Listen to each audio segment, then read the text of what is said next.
It's 8 o'clock on Today. Coming up, jackpot. This morning, someone is waking up a billionaire. A single winning ticket sold in last night's massive jackpot. We're there live with the latest.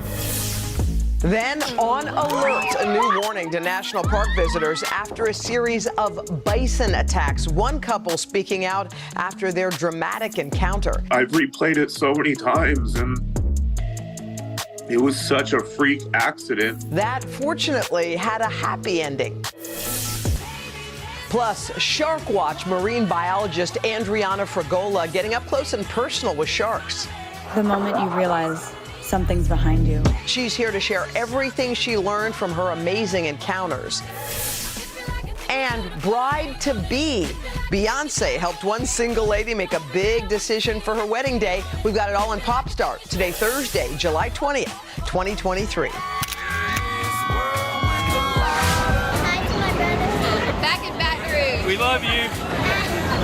Here on a family trip From West Palm Beach, Florida. Good morning to our sister Hazel. We love you, Abaya. on a mother-daughter trip from Southport, Connecticut. Shout out to Richardson, Texas. On a girls trip from Hampton, Virginia. You got them something special. From Fountain, South Carolina. Celebrating my 18th birthday. Hi to our friends and family. In Gardner, Kansas. And Brazil, Indiana. I was born the same year as the Today Show. Shining since 1952. We're back 8:14, our special Shark Watch series. Spotting a shark in the water can be super scary, but not for our next guest. She's a marine biologist who swims with all kinds of predators off the coast of Hawaii. We're going to chat with her about her latest close encounters, but first, some of her jaw-dropping videos that have taken over social media. Underwater off the coast of Oahu is where you'll find Adriana Fragola, a marine biologist and photographer who has no fear diving right in with sharks. The moment you realize something's behind you. The Miami native says she's been fascinated with the apex predators ever since she was little. Now, the 29-year-old wants the world to see just how remarkable sharks are. Fragola sharing her latest encounters on social media with her nearly 2 million followers on TikTok. Her videos capture all the incredible raw moments deep in the ocean and show just how close she can get with mako sharks, Galapagos, and tiger sharks, some as big as 16 feet. This post alone racking up more than 33 million views on TikTok. Through her content, Fragola hopes to change the way we view sharks and teach people about their behavior. After I make this loud splash, these 2 sharks rush right over to me. The best thing to do in this scenario is to stand your ground and make eye contact with the shark. And as soon as I do that here, you can see that she loses interest in me. She says better understanding the animals could help prevent attacks in the future. Oh, Adriana, you're a courageous one. Yes, Good morning. are. Nice to have you here. Good morning. Thanks for having me. How did this fascination with sharks begin? I started diving when I was really young. I mean, I started snorkeling when I don't even know, I was probably like 4 years old, really, really young. And I've always found them really fascinating because of that misperception people have. And even when I was really little, that was always my most excited thing to see when I would go diving. So I don't know, I've always found a really strong interest in predators. Well, we always do so many stories on shark attacks. Those seem to dominate the headlines. Right. And obviously, whenever you see one or hear about a shark, everyone's panicking. You have nerves of steel. These things are right next to you. You're actually reaching out to them. How is it that you can stay that calm? Well, it definitely comes with practice and, you know, that experience. I would not, obviously, your first time getting in the water, you're not going to be like, oh, I'm going to redirect a shark or be doing anything like that. But just building in, learning that knowledge on what their behavior kind of shows, learning what their cues are, and that's really, What you were really big. redirecting, is that what you were doing when you pushed his nose? Yeah, so that's what we'll call it when we're basically pushing the shark away. That's like last minute kind of thing. Like you're not looking to go do that. Yeah, That's but what if the you do, yeah. situation Yep. arises, I mean, if you do find yourself in the water with the shark, Right. what's your best advice? Yeah, so one really big thing is to make eye contact with them. So I know that people are like, absolutely not, but the eye contact is huge. Just looking at them, showing them What we're does that talking to do? each Yeah, other. what is it like? Right, it shows them that you're paying attention. So, Oh. you know, we're showing each other eye contact.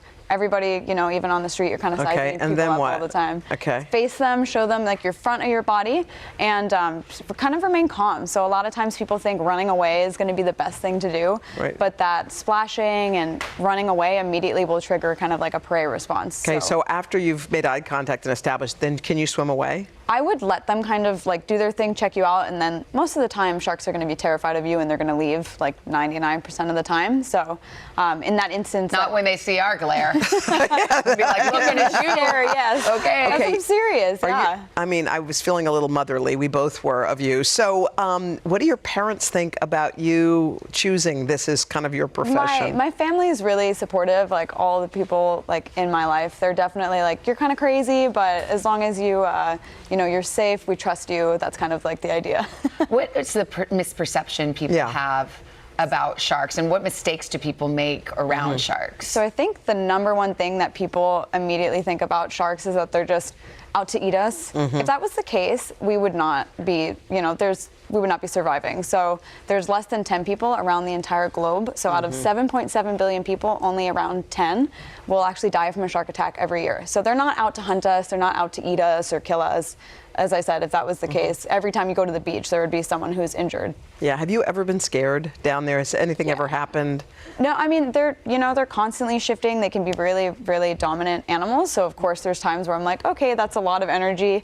I'll remove myself from the water if that's the case, or like handle what's going on and then get out if they're ever too intense. Always kind of respecting that boundary of, they are apex predators. I'm a small human at the end of the day, so there's only so much that you can do. Is it true that you're supposed to bonk them in the nose if they're like coming after you? So that's actually, I wouldn't recommend doing that, because a lot of times people, when they think about like hitting, if you're punching underwater, it's like slow motion. Yeah. So not great. And then also if you hit them in the nose, if you actually hit under, it can cause their mouth to open. It's a reflex that they have. Same thing if you hit your knee. So it just if you're kicks hitting open. them, you don't want to push the mouth open. So if you were ever in that situation, I would say like their gills is better. If you had to like hit their gills, or even like putting pressure on them, they don't like being touched. So if you're like, I mean, even bear hugging, something like that. I know you're like, just mount it. You're like, no. Okay.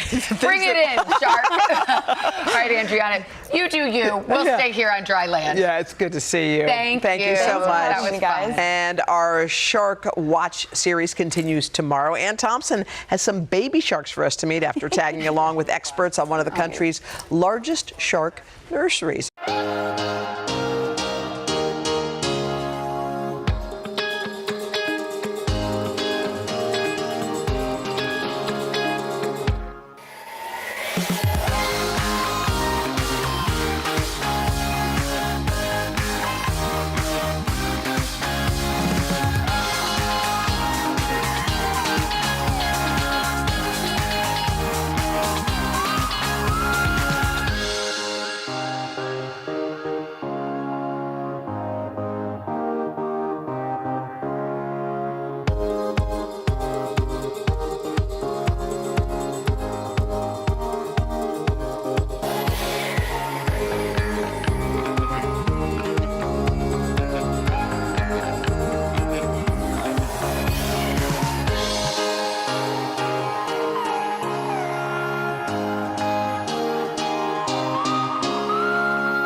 Tomorrow will mark 1 year since a beloved police officer in Rochester, New York, was killed in the line of duty. Well, his wife feared he would be forgotten, but a former colleague is determined to make sure that never happens. Harry Smith joins us with the story. Harry, good morning. We want to thank our good friends at News Channel 10 in Rochester for bringing this to us. Listen, the news cycle turns over so fast. You hear about an officer being gunned down on the job. It's gone 24 hours later. A retired officer up there says, I'm going to go run these marathons. And I said, you know what? I want to know what the rest of the story is. Maybe you heard about this a few weeks back. A retired Rochester, New York police officer running 50 marathons in 50 days through 8 states. Brett Soborowski told us he ran to raise money for the family of and to bring honor to fallen comrade Tony Mazurkiewicz. I just knew I wanted to do something. I wanted somehow to make a difference and show his family and to honor his sacrifice. Brett hoped to run into the city with a cohort of 500. Almost 1,000 showed up. A touching tribute, no question. A moving moment. But what of the slain officer? What was his story? The consensus is he was a little crazy for dating because he's younger than I am. And he was 24. Well, he must have been a force he could not resist. Lynn had 2 kids when she and Tony married. Then they had 2 more. How proud were you to be married to a police officer? I was proud to be married to him. It didn't matter what he did. He was amazing. Described by all as a super dad, Maz, as everyone called him, cared for his grandkids every Tuesday. He had Papa Tuesdays. I got yelled at last week by one of them because I can't cut waffles like Papa did. A super dad and an exemplary cop. Citations and awards filled his record, 29 years on the job. Rochester Police Force members Kenny Caniglio, Kelly Lusk, and Michael DiPaola filled us in. Tony's a cop's cop. As far as accolades go for policemen, there's no higher accolade than to call somebody a cop's cop. And that's Tony all day long. Yeah, you 100% want to be around him. Made you a better cop, made you a better person. He was a rock in the unit, a mentor, a leader, and he was hilarious. He absolutely was, yes. Hands down the funniest person you'd ever meet. How much do you miss this guy? A ton. Tremendously. At least one male approached the officers and opened fire on them. Maz had for years been part of the Rochester Police Tactical Unit. Difficult, dangerous work. Yet Lynn was certain Maz would always make it home. It never, ever, ever occurred to me he wouldn't come home. Did you have a sign about that someplace? Yes. What'd the sign say? I'll see you in the morning. It was on the door. Or on the wall right there. Does it seem real? No, not a minute. I still wait for him. It seems like it's been forever, and it's almost a year. No, it doesn't seem real, because we still wait for him. I haven't moved his slippers or his backpack, and I probably never will. That run into the city, all those marathons, Brett Soborowski raised over $100,000. He's the kindest man, genuinely, but he's crazy. I mean, he's insane. Nobody does that. 50 marathons. Yeah. He's insane. The money raised, the continuing compassion and companionship of her husband's fellow officers, well, it's all helped Lynn a lot. What do you want people to know about Tony? I wanted them to remember his name. I want them to know that police officers are so much more than the uniform they wear. Their wives, their husbands, their sisters, their daughters, their sons, their fathers, their papas. They're not just the uniform. You know, and it was interesting because we showed up a couple of weeks ago to do the story, and the house was full of people. And Lynn said, I was so afraid after this happened that we'd be forgotten. And the house is full of people, and it's full of people that he'd been on the job with, and the young woman in the piece it was amazing, right? You come into that world, that's a hard world to come in, and his arms are, I'm going to show you the ropes. I'm going to teach you how this is done, how to be a good cop. And I looked him up. Citations list a mile long, 29 years on the job. Mentorship. This close to retirement. So we do all kinds of stories. These stories click by like that. Let's pay attention. Pause. Let's pay attention for change. Beautiful. Great stuff. Thank you, Harry. You bet. All right, we got a lot more ahead on this Thursday morning, including new Shop Today picks for summer. But first, this is Today on NBC.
welcome back. We are right smack in the swing of summer, and we're checking out products to help you soak up the sun. Shop Today editorial director Adriana Brock is here. We got your QR code at the bottom of the screen. We are ready for a nice, cool treat. Adriana, Yes, what okay. you got for us? Starting off with the Ninja Creamy. This is a brand new appliance that's going viral. Wait a minute. People are talking about this because I almost ordered one the other day. Yeah, it's going viral. It's been sold out. It's back in stock, but it's a matter of minutes before it's probably going to sell out again. How do you make ice Basically, cream? it's to make a healthy ice cream, or you can indulge if you want. You can take any base and turn it into ice cream with a touch of a button. So right here we've got the chocolate protein. So people on social media are going nuts with the recipes. Wait, what is that? They're putting in protein powder, oat milk bases, making it really healthy and fun to make ice cream at home. Creamy and yummy. And you can also make sorbet, milkshakes, every kind of delicious frozen treat in just a few minutes. That's protein? Yeah. This is chocolate protein ice cream. Honestly? Yes, it's Okay. really good. Can I take it with us? Yeah. Okay. S'mores. Yes, so s'mores. So actually, right now, everyone's barbecuing and hanging out, whether it's an open flame or you're using a barbecue. These expandable barbecue sticks are amazing. It comes in a pack of 4 for $8, which is an amazing deal. And this one's also really fun because it telescopes, so it goes out 32 inches, so you can keep the kids safe. They can roast marshmallows in the backyard. You can also use it when you're barbecuing at the grill too. And everyone, it comes with a different color, so everyone can pick their own color. Right, So this is just a fun find for you can use it for hot dogs or whatever. Yeah. All right, so to keep the bugs away, you've got the cure. If you're a mosquito magnet like I am, it can like put a damper on being outside. There's some nights where I'm like, I'm going inside, even though it's so lovely out because the mosquitoes are killing me. This is from a brand called Murphy's, which is actually based in North Carolina. It is a small business, and they make a plant-based citronella candle that keeps the bugs away and doesn't smell as gross as we're used to the citronella. Yeah, they not mix it as with pungent. they mix it with peppermint and a bunch of essential oils that are also mosquito repellent. So this is a great one for those summer nights. I sometimes put that big kind of industrial fan or a big fan outside and just put it on the low. That's a good idea It just kind too. of, by the way, they stay away from you, and that way you can stay outside. That's a great idea All because right. no one wants the bug spray. All right, shades. Okay, these are a personal favorite of mine, and I actually lost them, and I had to replace them. I'm usually team cheap sunglasses, but these are really great. It's a little bit more pricey, but it is a nice splurge because they're sturdy, and I also really like them because they're wide, they're bigger across the face. So I have a wider face, so if you can relate to this, you know you need a little bit of extra coverage on the side of your face. It's got 100% UVA, UVB protection. And because they're a little bit more chunkier and sturdy, you could throw them in your bag. You don't have to worry. I mean, it comes with a case, but they can handle a little bit of a This isn't from the Tom Shoes people, Yes, is it? it's from Tom Shoes. Yes. Yeah. Tom Shoes has that great thing where you buy a pair and give a pair. You know how they give back. They're known for giving back. And we have a discount just for Today viewers today, 20% off these sunglasses. So Beautiful. Scan the QR code. All right, let's get to our skin. Okay, so for skin, we love a summer glow, but we know that being out in the sun isn't always recommended by our dermatologist. So these are from Tan Luxe. These are really popular, top rated. They're tanning drops that you mix in with your moisturizer or your serum. It's like a fake tan? Yeah, it's a fake tan. It's so easy to use. You just put 2 drops in, you mix it in with your moisturizer. If you've never done it before, it's super easy. And I think that like helps, that moisturizer part kind of helps it not feel as intense. And is it even? It works it's a gradual tan. It takes a few hours to develop. And we also have a discount for our viewers on this as well. So really exciting stuff to keep your glow all summer. Lastly, something cute to hang out in. Last but not least, we love Old Navy, and they make these fabulous jumpsuits. They're one piece. They're so lightweight. Come in a bunch of different colors and prints. This is like the throw and go. You know how like in the fall you have the little black dress? For summer, this is like your one and go. Yeah, and really lightweight. I love the breezy fit, so it's not as fitted as a lot of rompers can be. So it's a little bit more forgiving. And again, really easy breezy piece. Price point? Super affordable. We have it under, I believe it's around $40. Yeah, 44. Cool. Yeah. All right, Adriana, thank you. You can check out these pics. Scan the QR code. Head to today.com/shop all day. All right, Carson. What a treat here with Chef Michael Simon. We're doing Martha Stewart's favorite method of cooking chicken. Martha loves to spatchcock. She does love a spatchcock. That's her fave. So we're a little homage to Martha here. This has got a really beautiful flavor. Nice twist on a summer barbecue classic. Chef here will show us how to do it. But first, this is Today on NBC.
See, at the Open Championship, Chef, it's already like they're drinking beer. They've already played holes in championship golf. We're okay. Today, food is on this morning. A summer Blackberry barbecue chicken recipe. It's easy to make. It's delicious. Of course, it's from the one and only Chef Michael Simon, who knows everything about grilling. His latest Food Network show, Barbecue USA.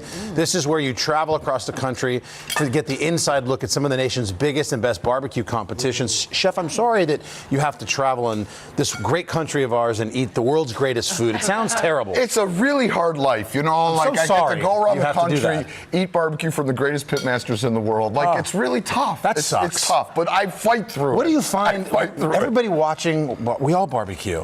Yeah. Give us the average person what makes good barbecue. Well, I mean, in a perfect world, we're inside today, but you could still make some great grilled things inside. I mean, barbecue really is about smoke and time, but then you could really accent it. You could do some fun stuff with sauce. I think a lot of people think, oh, barbecue equals sauce. Barbecue equals cooking with live fire, technically. Right. But you could still make delicious barbecue. You need good proteins, though, right? You need great good proteins. Stuff. So, like today, we're doing this blackberry sauce, which is really fun. Yep. I have red wine vinegar in here, onions. Yeah, walk us through this. I wouldn't have thought blackberry in a barbecue sauce. Well, you know, like a lot of people love the Kansas City style barbecue sauce. Not my thing because it's a little sweet, and I think you need something to cut through the richness.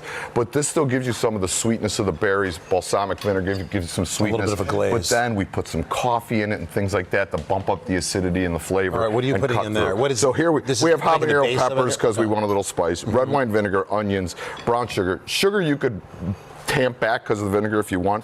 Cumin, coriander, paprika, coffee ground, and garlic. Coffee, I never would have thought that. What does the coffee do? You know, there's a little bit of bitterness and acidity in there, which kind of lifts it, I think. All right. And then we put in balsamic. Okay. And we put in beer because I know you love beer. So a little bit of beer. Okay. And then we put in the blackberries, and we just let this cook down for about hour and a half, 2 hours. The thickness, it all breaks down, and it just turns into this lovely sauce. It has fruitiness, acidity, heat, all the good things. Yep. Spatchcock chicken. Right. I know you love a spatchcock. Who doesn't love a spatchcock chicken? Loves a spatchcock chicken. So we marinate we always it real worry quick. about people watching, and they go, I don't know how to make my chicken flat like that. Well, here's the great thing. Now you at the store, they do it for you. And they have some, there's companies that are spatchcock, and you get them spatchcock. Okay. So essentially, you just cut out the spine and flattened it. Yeah, just the backbone. Olive oil, orange juice, oregano, pepper, smoked paprika. Well, now what is this you're making? A marinade? This is a marinade, and we just put this right over the chicken, hour to 2 hours. You kind of let it go before you go to your grill. Put it in a Pyrex. You could put it in a Ziploc bag. You could do either of those things. Okay, and what is that marinade going to do? The marinade's going to impact flavor. It's going to add a little bit of juiciness.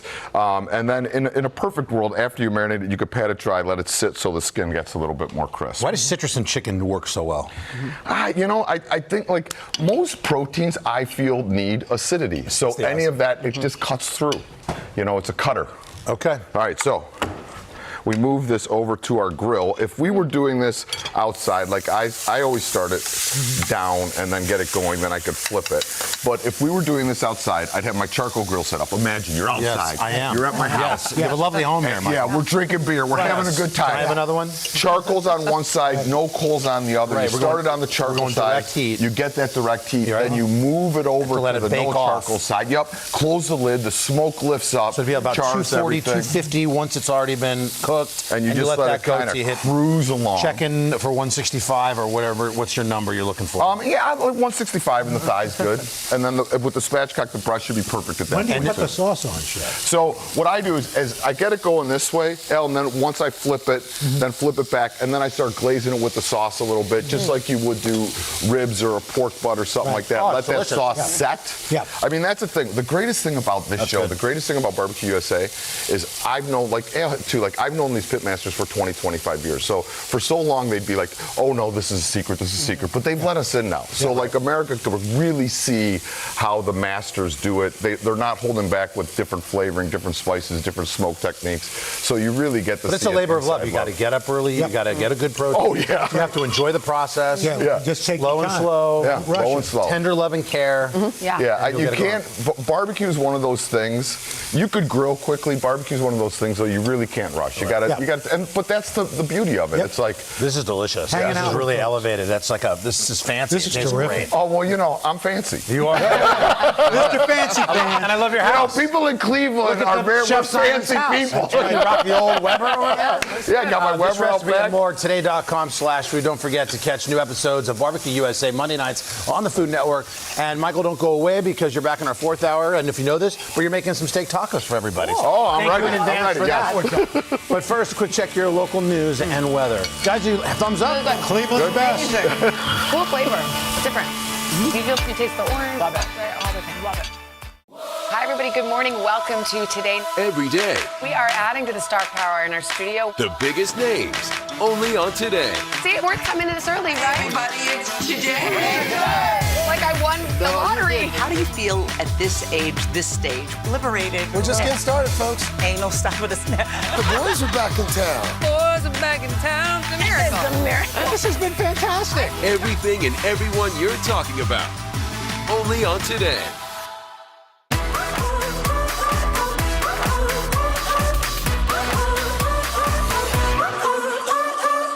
I woke up smiling on my face. No care, no trouble in my way. The sun is shining where I go. That's how I know. Yeah, that's how I know. Today's gonna be great, gonna be great, gonna be a good day. Today's gonna be great, gonna be a good day.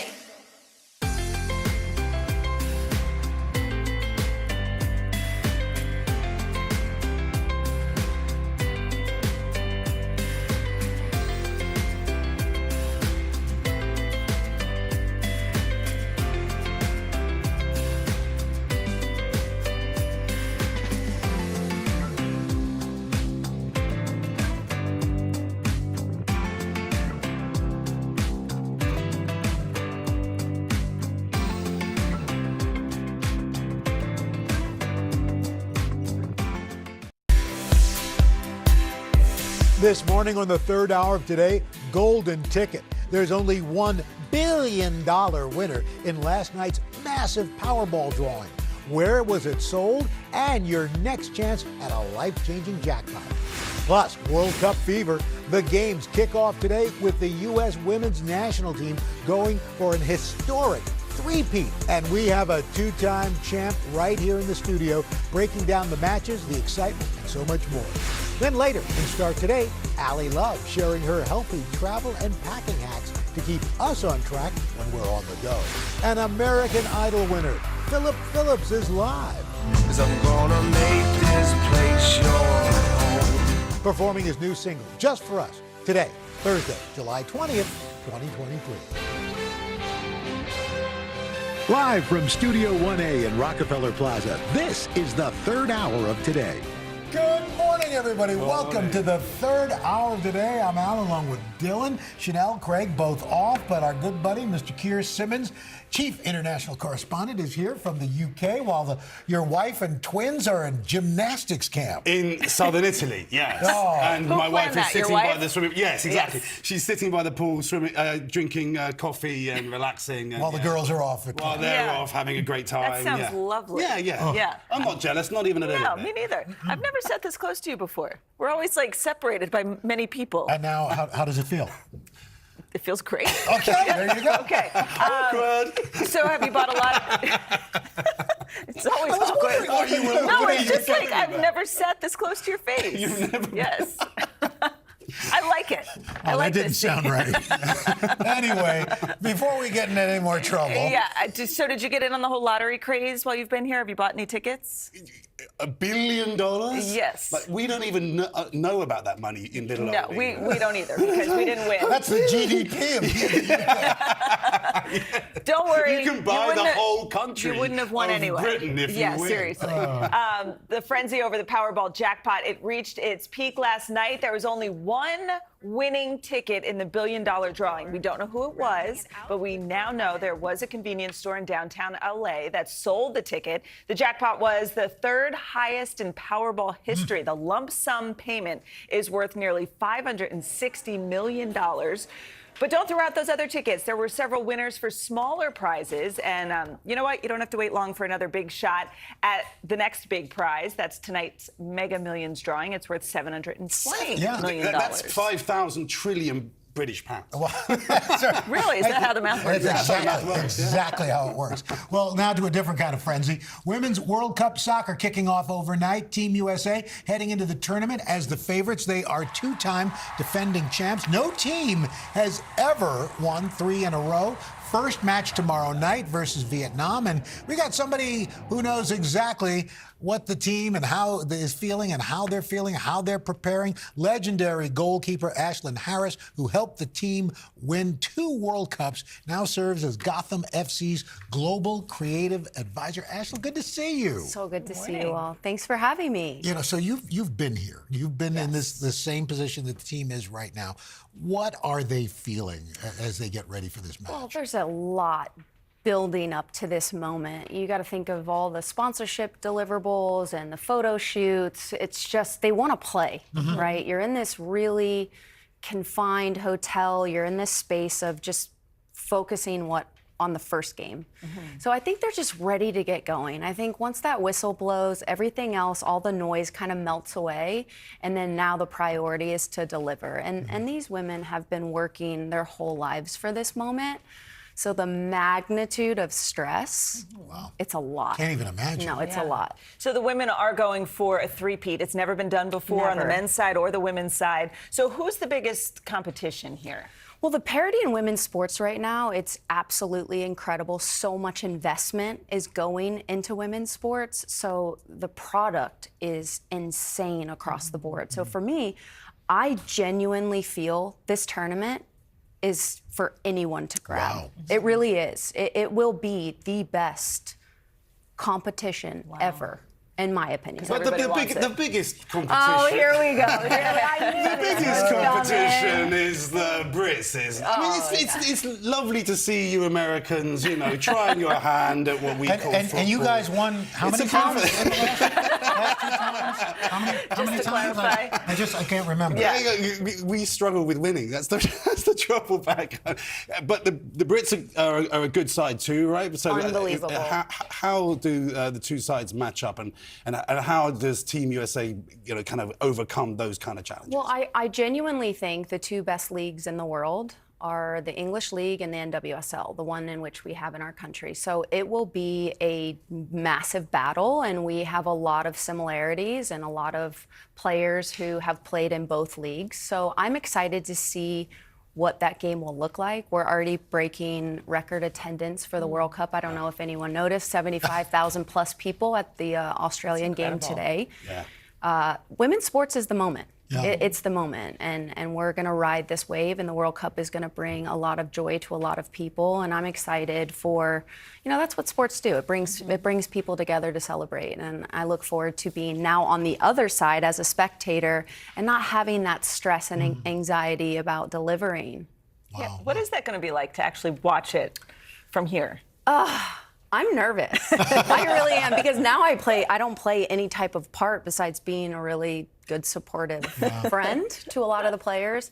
But it's going to be emotional for me. You know, Megan Rapinoe announced her retirement. This will be her last tournament, so I'll be bouncing over there in the next week to make sure I show up for the people who have been a part of my life for a very long time. And this is a family, and you want the best for them. And a lot of people do not get this opportunity and may never get it again. So the magnitude of this tournament is huge. Wow.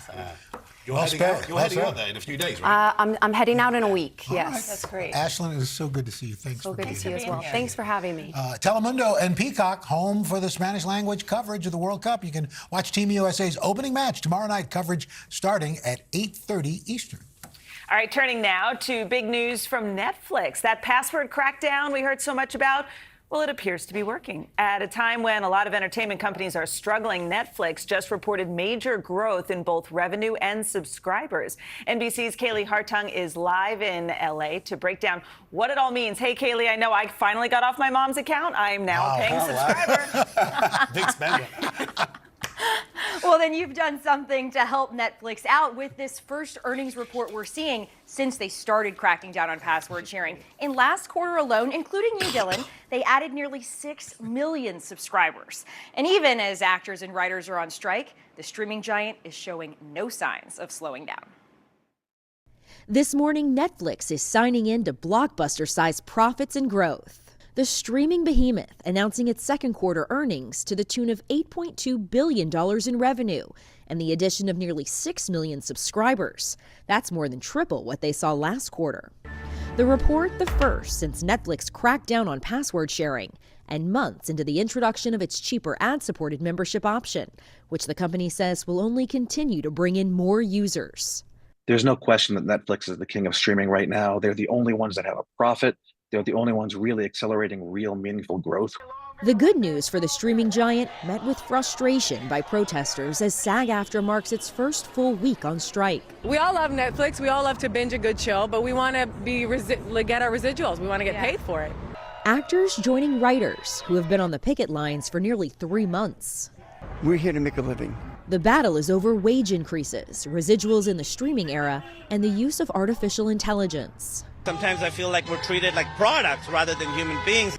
Famous faces on the front lines, including actress Mandy Moore, telling The Hollywood Reporter about the streaming residuals she's received for her hit show, This Is Us. I was talking to my business manager who said he has received a residual for a penny and 2 pennies. The 2 major strikes have effectively shut down productions around the world. The sets and writers' rooms of hit shows like Stranger Things, Yellow Jackets, and Hacks, as well as highly anticipated movies like Deadpool 3 and the latest installment of Mission Impossible, are all dark. And it could begin to impact consumers, as well as streamers and studios, in the coming months. And guys, all this as Broadway is also preparing for a potential strike. A major union that represents crew members has called for a strike authorization vote, according to The Hollywood Reporter. Members have to weigh in by tonight, and if approved, Broadway shows could start to shut down as early as tomorrow morning. Guys. Wow, Kaylee. All right. Thanks so much. Katie. Thanks. What a bummer. All right. Well, coming up in our series On the Money, a summer cleanup for your bank account. Steps we should all be taking right now. Then later in Start Today, we got Allie Love here. She's going to share healthy travel hacks like thinking outside the cube when you're packing your bags. Third hour today. I'll be right back.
Back with our series On the Money. Summers certainly can be expensive, so this morning we are going to help you get back on track. CNBC's senior personal finance correspondent Sharon Epperson is here to help us clean up our finances. Sharon, we love when you're here. I'm glad to be here. Yeah, you always give us like a whole list of things to do, and we actually have to do them. Yes. But Yes. you say the middle of the year is actually a good time to clean up our finances. Why? The middle of the year is a great time to clean up your finances because now you have the rest of the year to look forward to, but first you got to know where you stand. So this is a great time to assess your budget, figure out where you stand, and then plan your goals and see how you can meet those goals for the end of the year. But that budget is the first step, and it's really key. You know, people get so freaked out by that B word. How do I do the budget? You know, how do I figure this out? It can be as simple as writing down on a piece of paper, my budget. Here's the jobs I have, the income I have from those jobs, and here are all the mandatory expenses. Make sure your income is after taxes, so it's the real money you have.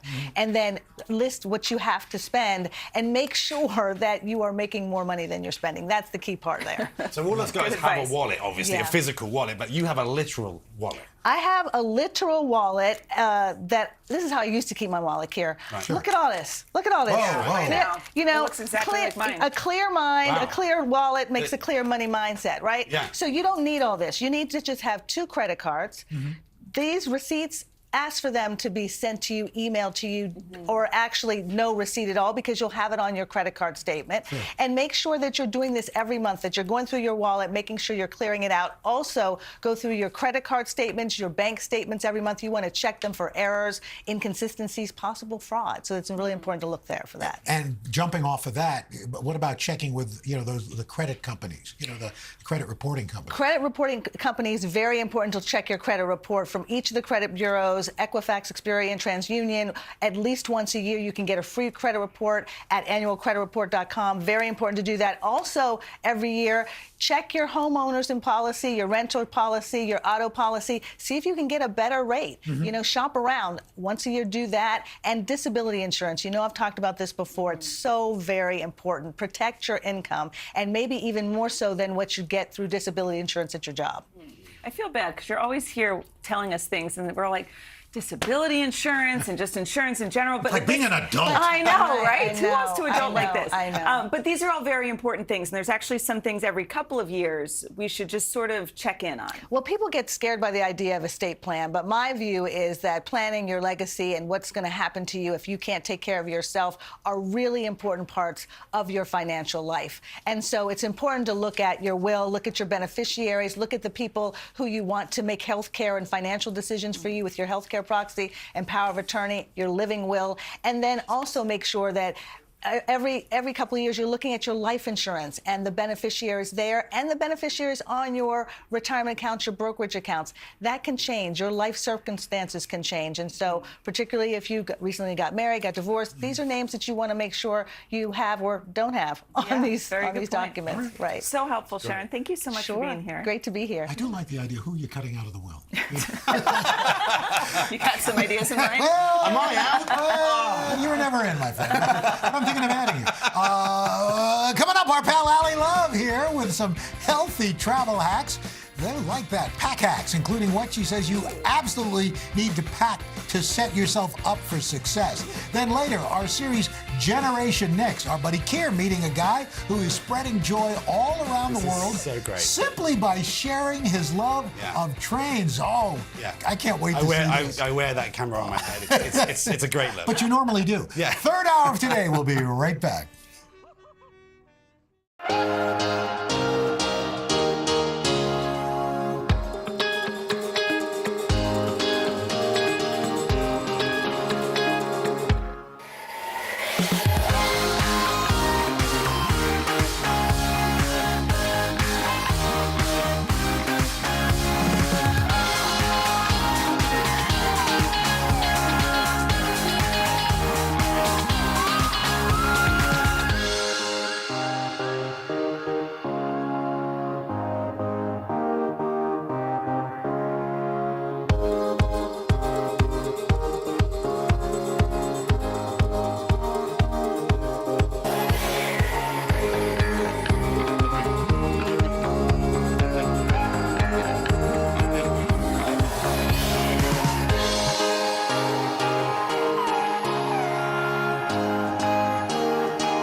This morning, we are taking start today on vacation. If you're on the go this summer, it doesn't mean you have to give up all of your healthy routines. So today, contributor and Peloton instructor Allie Love is here to show us some of her packing and travel hacks. Allie, good morning. Good morning, friends. Hey, so let's start with packing. And you say, you know, there's all the fancy packing cubes out there, but go with clear. Go with clear. I mean, no matter what's happening, when you're traveling, you want to get to see the city or your destination as quickly as possible. Yes. The best way to do that is to not spend time, and if you don't have the luxury to unpack, not spend time going through your luggage. Yes. Clear packables, you get to see exactly where you put everything.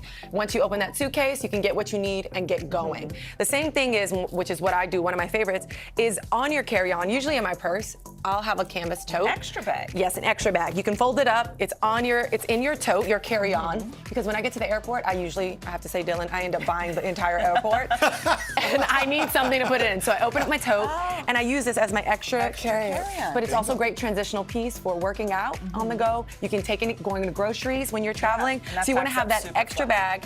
Eliminates plastic, eliminates waste, and it's great. Convenient and literally approachable. Awesome. I love clear that. totes and your canvas tote. This is almost like a Peloton workout because we got music playing. We're moving. That's right. So you say that one of the things we should always bring with us? Oatmeal. Oh my gosh, yes, you should always bring oatmeal. It's cheap, it's easy, and guess what? When you are hungry, it is there in a pinch. You can put it in a little Ziploc baggie here, have it on the go, because guess what? When you go to places, one of the things that most places that you visit have are paper cups and a hot water. Boom. That's all you need. Put a little hot water, it satiates that hunger, it's a healthy snack.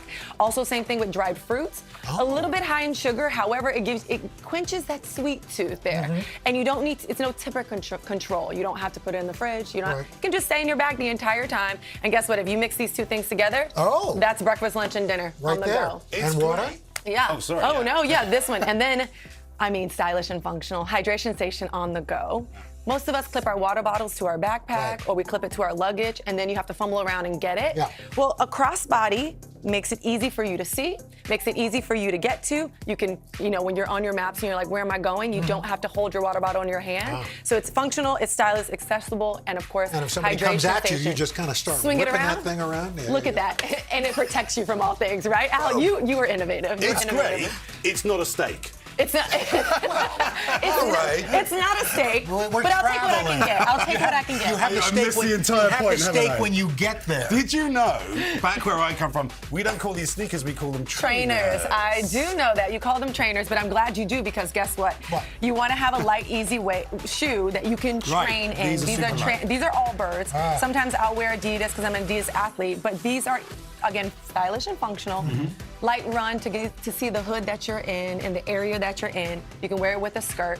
I love this because working out combats jet lag. So if you get there to a place, you can put on your lightweight sneakers that are easy packable and get for a run in that hood that you're in and learn about the area that you just became familiar with or that you want to become familiar with. But they're easy to carry. You can walk around the city and tour the city with them. Then you can go to work out with them. So that's the, Then you can get that steak, you know what I mean? You go for the workout, you go for the health, because you can have that steak. And then one of the things you talk about is when you get to where you're going, that there are certain go-to kind of exercises that you like to do. Yes, outside of a light run, I love hot yoga. No matter where I am in the world, I will look for a hot yoga studio because, again, it's the ability to body control, temperature control, and combat the jet lag. It's not easy acclimating quickly to a new place, and you want to do that and have a good time and stay healthy and be ready to go. And I don't want to get tired quickly because I want to see everything. I'm like, I want to see everything. Yeah. But I will tell you, pretty much anywhere you go on vacation right now, you'll be doing hot yoga. As long as you're outside,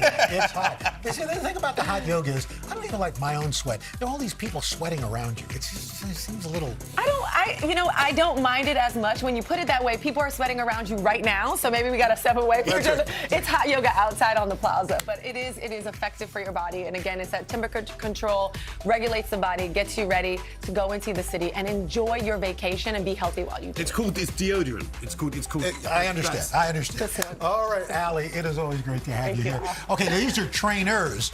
Kier trained himself to find out what it's like to watch trains. A social media star in the UK, millions of followers, even met Will and Kate, this guy did, all because of that love of trains. Then later in Shop All Day, catching some shade products, big and small, to help you maximize your fun in the sun. Third hour of today, we'll be right back. Does that go in a big drink?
One of the reasons we love having Keir here in person is because normally he's covering all these hot spots and international issues. Well, this time you've got a great story about This a is guy the best story I have done this year. Yeah, it's so good. Have you heard of Trainspotting? Yes, I have. There was even a movie about it.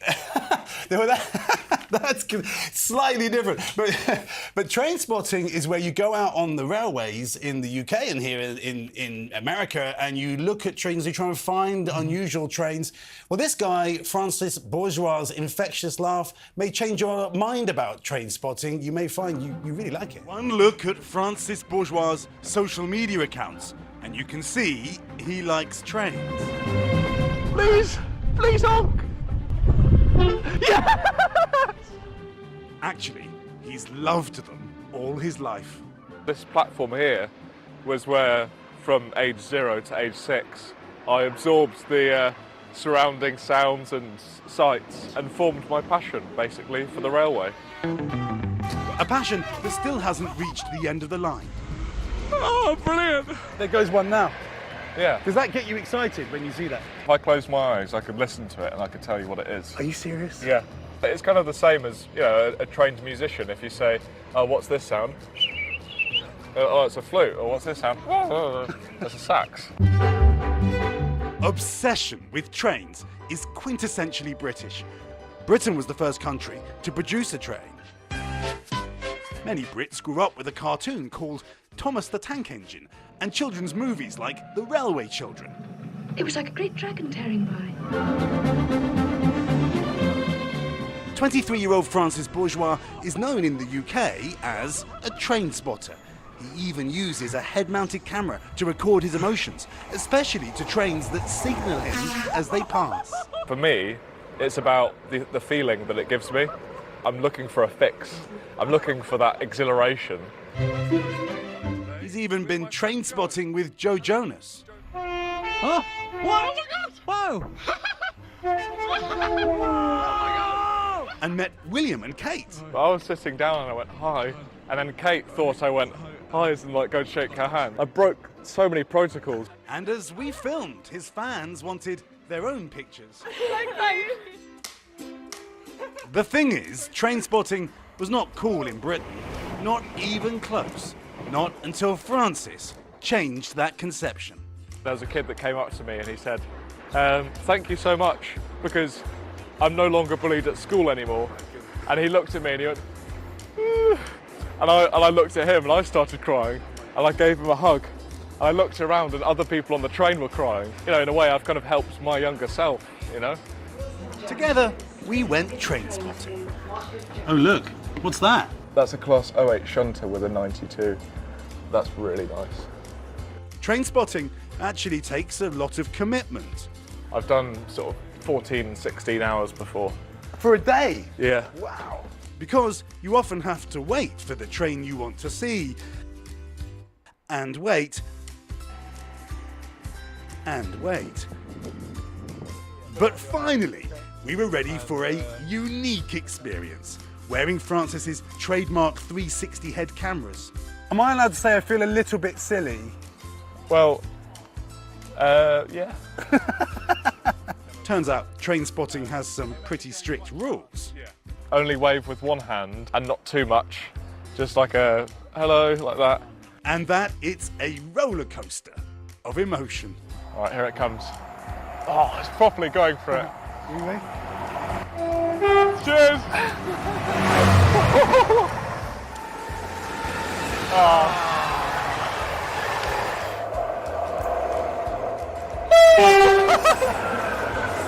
There we go. For Francis, who's even written a book, having his passion accepted is the greatest high of all. You're part of letting people know that it's okay. Letting people know that it's okay to be different. Ideally, everyone should be accepting of one another, especially in schools. I'd like there to be a change in awareness that people who are different should be accepted and even celebrated. Oh, and that is spectacular. Isn't that so great? And how about this for the way that Francis is changing the world, actually? You know, his real name is Luke. He didn't want to use his real name initially because he didn't want employers and things to know about his hobby. Now, of course, the whole world knows about his hobby, and they love him for it. Well, what's spectacular is, and the thing I've always loved about the UK and Britain, is your train system, and throughout all of Europe. Trains are such an integral part of life there. And to be able to do that, bring it to a whole new generation is fantastic. And we just want to let you know, you saw Kate and William there in that piece. Right. We have a new episode of my streaming show, The Royal Rundown. It's all about royal fashion.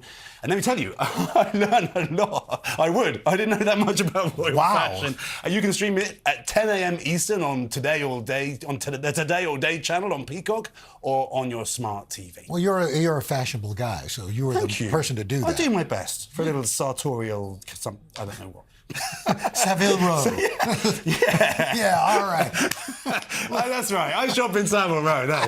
Hey, Dylan. That was a great story here. All right, coming up, it's Shop All Day. Great products to make the most of your time outdoors, including the grilling tool you don't want to live without.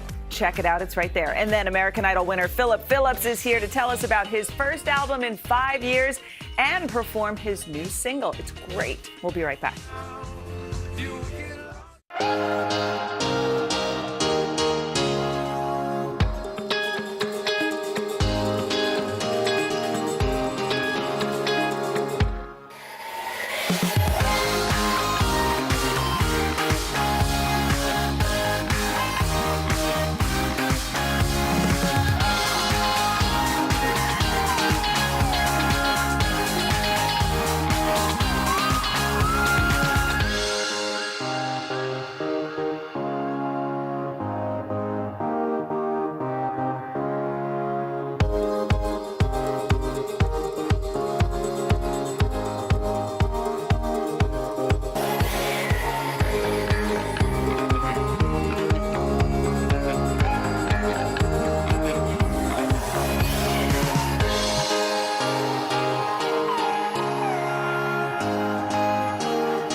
Now with another edition of Shop All Day, and this one's all about making the most of our time outdoors. Shop All Day contributor Chassie Post has us covered, literally. Scan that QR code to see all of these summer essentials. Chassie, good morning to you. Good morning. Thank you from the British guy for beginning with umbrellas. I love it. You're used to these? But they're supposed to be for the rain, Yeah, though, these right? are next level. So this is called the Sport Brella, and it's a clip-on umbrella. Wow. So you can clip it on anything from, your lawn chair. You can clip it on, Dylan, your golf clubs. Okay. a stroller. I mean, bleachers, say you're watching a sporting event, and see, it's got this heavy-duty clamp here. Yeah, that is heavy-duty. And you can just clamp it on anything, and it comes in 4 sizes. So this is the XL. Look at all that sun protection. That's like 44 inches. Yes. Right. But there's a small, medium, and a large. So you really can, use it for anything that you need. And it closes up. I mean, this is great Just for like a regular families on the umbrella. go, That's right? awesome. Now that I have like little kids who I try to keep out of the sun, you notice how important shade is. Absolutely. And you know what you can also do with little kids too? You can put this on the ground or on the beach, and it's got SPF 50 protection. Is it? Yeah, Wow. so it's lined in here with that, So silver. you don't even need to wear sun cream. Yeah, you do need to. Well, wear yes. I mean, whatever's sticking out. But this is fantastic. So it's about $27. So that comes in all sizes, and then we've got these silly little. Just to say, by the way, smaller back in the ones. UK, we don't use umbrellas for sunshine because we don't have any sunshine. That's Exactly, true. you Although don't. every time I've been out there, it's been sunny. It's been sunny? Yes. That's because you bring the sunshine. Well, but you know what you do have? You do have sun and glare, right? So you know what else needs a little umbrella, a shade umbrella? Your phone, guys. Really now? Come Look on. at this. Okay. Sometimes you just need to not use your phone. Well, guess what? Sometimes you do need to use your phone. And what's so cool This about is this really thing? cute how I it's know. designed. It's That's so the funniest believe it or not, thing. when you are outside, you're on the beach, it's bright, sun, and you've got glare. You cannot see. So this little Also, guy. your phone stops working if it gets too hot. It gets too hot. That's so actually pretty this cute. has got a little, suction cup on the back, and you just pop it on the back of your phone, or you can use it I've done on, it. Look, there you an go. ebook. Look. Oh, that's a good idea. Here, that one's for you. That's you so fantastic. much. And it's adjustable. Right. And you can also use it on, a tablet. So this is fantastic. That's really cute. I know. Can't get it it's off. not Yeah, going to it's come there off forever. there. It's there. And under $10. I've been trying on these shoes. I feel like, so many times you don't want to throw on sneakers, but you still want to wear something comfortable. Okay. This is the Warsafer sandal, and I will tell you, this is like orthopedic chic. Wow. This was invented in 1940 by a German podiatrist, and these now have really a comfortable. huge following. Major celebrities are wearing these, and they've even sort of inspired some new trends like hipster granny and hot European coastal grandma trends. Wow. And what people love is when you try these on, You're gonna these say- are true orthopedic shoes. They feel really nice. But okay, so they're orthopedic, light. and yet they also have a little bit of a heel. Yeah, and the cork here, because that's Right. sort of But that's okay. shock That's still okay absorbing. to have that? Oh yeah, Right. and that even helps with the shock absorbing, and they're beyond Okay, I see. comfortable. They are very and, comfortable. Journalists are even posing the question: is the Warsafer sandal the new Croc? That's a I don't good- know. That's Discuss amongst incisive yourselves. journalistic question. You're wearing a nicer You outfit. should You all don't be want to asked. throw that so on. cute. These will be great. I love okay, this. Right. next thing, Yes. you guys. Check this out. Here, you got to try this out. All right, Yep. put your hand through here. Okay. This is called What's gonna the happen grill now? mitt. What's happening right Okay, now? and Okay. this, see, it The is whole hand or just yeah. the- And so it's made out of a flexible, Okay. heat-resistant silicone. And Right. so I put it on your wrong hand. But what it does is, it's from Williams-Sonoma, and it's Yeah. designed, to protect your hand. Say you're grilling some meat, right? You can pick up that steak right off the grill, Right. or right out of the oven, Yeah. right? Well, Thinking like hot bread. This is hot going bread, so well. yes, but yes, exactly, right off the grill, right off of the oven, Okay. and it also protects your hands while Oh, I you see. are You have to hold it. slicing, I'm not right? doing it right. Yeah, That's the thing. while you're slicing, Right. it protects your fingers, and you can also use it as an oven mitt. You can also use it as a pot holder to get things out of a hot oven. This is incredible. It's a lot easier to clean. A too, than lot. that. Oh yeah, great for raw foods. And this is $20. And last but not least, I've got to show you guys this stuff. I mean, Dylan, you know Momofuku's Yes. original blend, but this is the new What's hot different about honey this one? chili crunch. So it's a combination of their spicy, crunchy chili oil and wildflower honey. This is a shop today obsession, and this is from David Chang, who is one of the most famous chefs in the world. He was the, founder of Momofuku. I kinda wanna take- can I just get my yeah, finger in and here? it is the perfect combination of heat and sweet. Oh, and that's- so there But is still nothing. that flavor that this chili crunch has. Yes, is like that so crunch, unique. that crunchy garlic and the shallots, along with this beautiful honey and 3 chilies, and put this on everything. Yeah. I mean, from pizza to veggies to meat. They even say put it on ice cream. I'm telling you. On ice cream? Yes, that heat and sweet. Well, especially with the honey one. Exactly. And you can also use it as a dip for your charcuterie boards. I love it. I mean, I can't tell you how much people love this. It's just I love delish. the original and I love hot honey. Me so too. it's the combo. I never had the original, so it's going to be all new to me. No, it's really good. And it's just $13. And how cool that you can have something from, Momofuku, world famous, at home. Yeah. Chassie, thank you so much. Thank you. These are so great. Head to today.com/shop all day for more information on all of these items. And coming up, Phillip Phillips is here to perform his new single. We'll be right back.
The City Music Series on Today is proudly presented to you by City.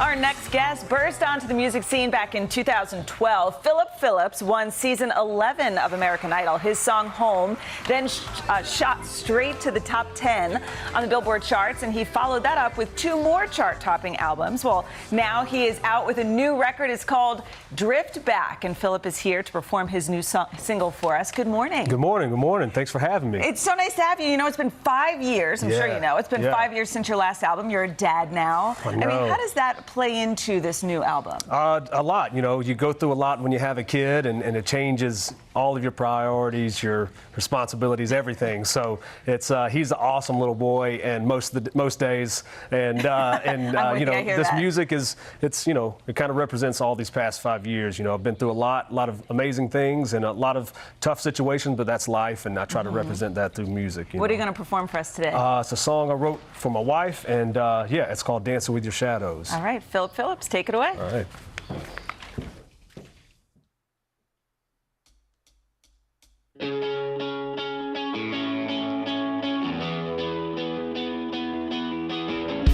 It's hard to hear your words when you're so afraid to speak them. Something's on your mind, but you're hiding it away. You say that we're going under. I say we still got each other. It breaks my heart that you can't let go. You say you'll find a girl I know. Been dancing, dancing, dancing with your shadow. When the days get hard and your lights burn low, don't go far, just hold me close. We'll go dancing, dancing, dancing with your shadows. Dancing with your shadow. If you're running through the woods, yeah, I'll search all night to find you. When the wolves are at your door, I'm gonna drive them all away. You see ways we'll lose each other. I see you, I never wonder. No, no, it breaks my heart that you can't let go. You say you'll find a girl I know. You've been dancing, dancing, dancing with your shadows. When the days get hard and your lights burn low, don't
awesome. Your music is so good. Oh, thank you. Thank you. Congrats Very on kind. everything. Thank you so much. Thanks so I much for appreciate being it. here. Yeah, thank you. All right, we will be right back.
Having you here, Kieran. Oh, it's such a pleasure. Want to come back tomorrow? I'd love to. All right, let's do it. Coming up tomorrow, also country stars Dan and Shay live for the Plaza performance. And coming up next on Hoda and Jenna, Food Network star Michael Simon grills up steak tacos. Yummy. All right, we'll see you tomorrow, everybody. Have a great day.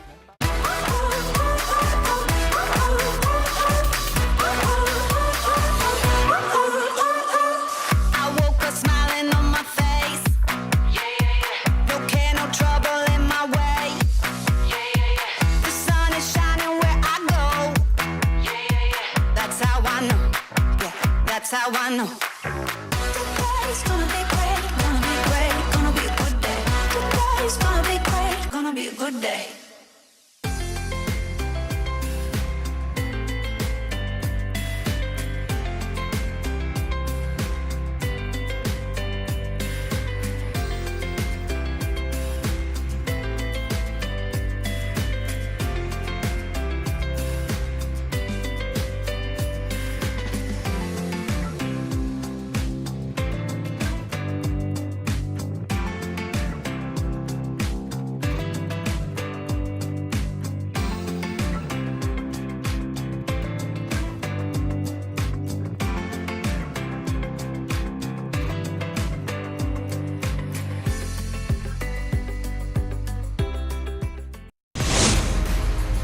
Today, hairstylist to the stars Chris Appleton works his makeover magic on 3 lucky ladies. Plus, celebrity chef Michael Simon whips up his ultimate steak tacos. And the new aging filter that's gone viral. Find out what's got everyone, including big stars, buzzing. And we'll try it live. It's Today with Hoda and Jenna.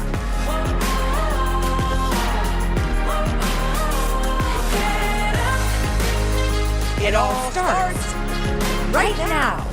Hey everybody, welcome in. It is Thursday, July the 20th. Usually we have a round of applause. No, they're too Usually busy. we have a round of applause. Thank you, Brian. That's good. How are you? I'm great. How are you? How I you feel feeling? good. You feel good? Yes, Thursday. Thursday, you know what that means? What? Tomorrow's Friday. You know that Okay. there's a trend Yeah. that's going viral. What is it?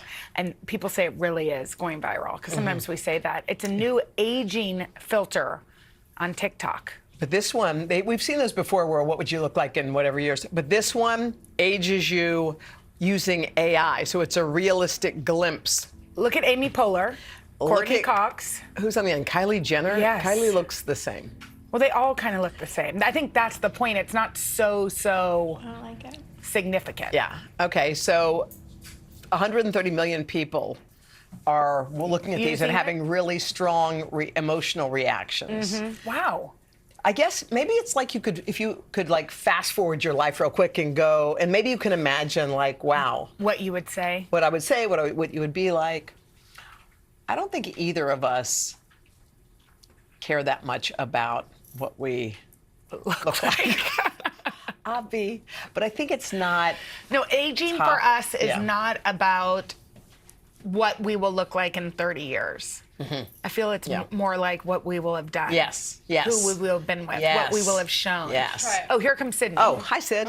Okay. Turn around this way Oh, so geez. that the screen can see. Are we But both You guys hold it. both in? Wait, are we both in together? One at a time. Oh, one at a time. Okay, so But wait. is this going to be on TV? Okay. Okay. Is it doing anything? It's doing. Wait, so we can't actually see it. It's not So- connected to the TV. Okay. Okay, so that's it? Should I do a screen grab? So yeah, How do you maybe do a screen grab? it. Okay, hang on. The Well, top is what I look the like bottom now? is what you look like now. I don't know and how- the top is what you will look like. Okay, now you do it. First of all, you look the exact same. No, I don't, but you do it. Let's see. Whoa. I look like my dad. Wait, let me see it. I can't.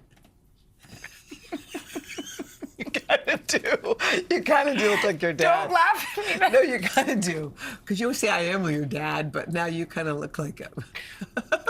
I'm a handsome You look- woman. You look cute. You look cute. Okay. But I think it does spark the conversation about aging. You haven't You seen can't. I'm having a little bit of trauma. We said we didn't care what we looked like, but I do care. I'm a very manly older person, and that was just not expected. I am, aren't I? You look exactly the same. I don't. You But I look think- exactly I the don't. same, and I don't. look like a man. Yes, I do. You don't.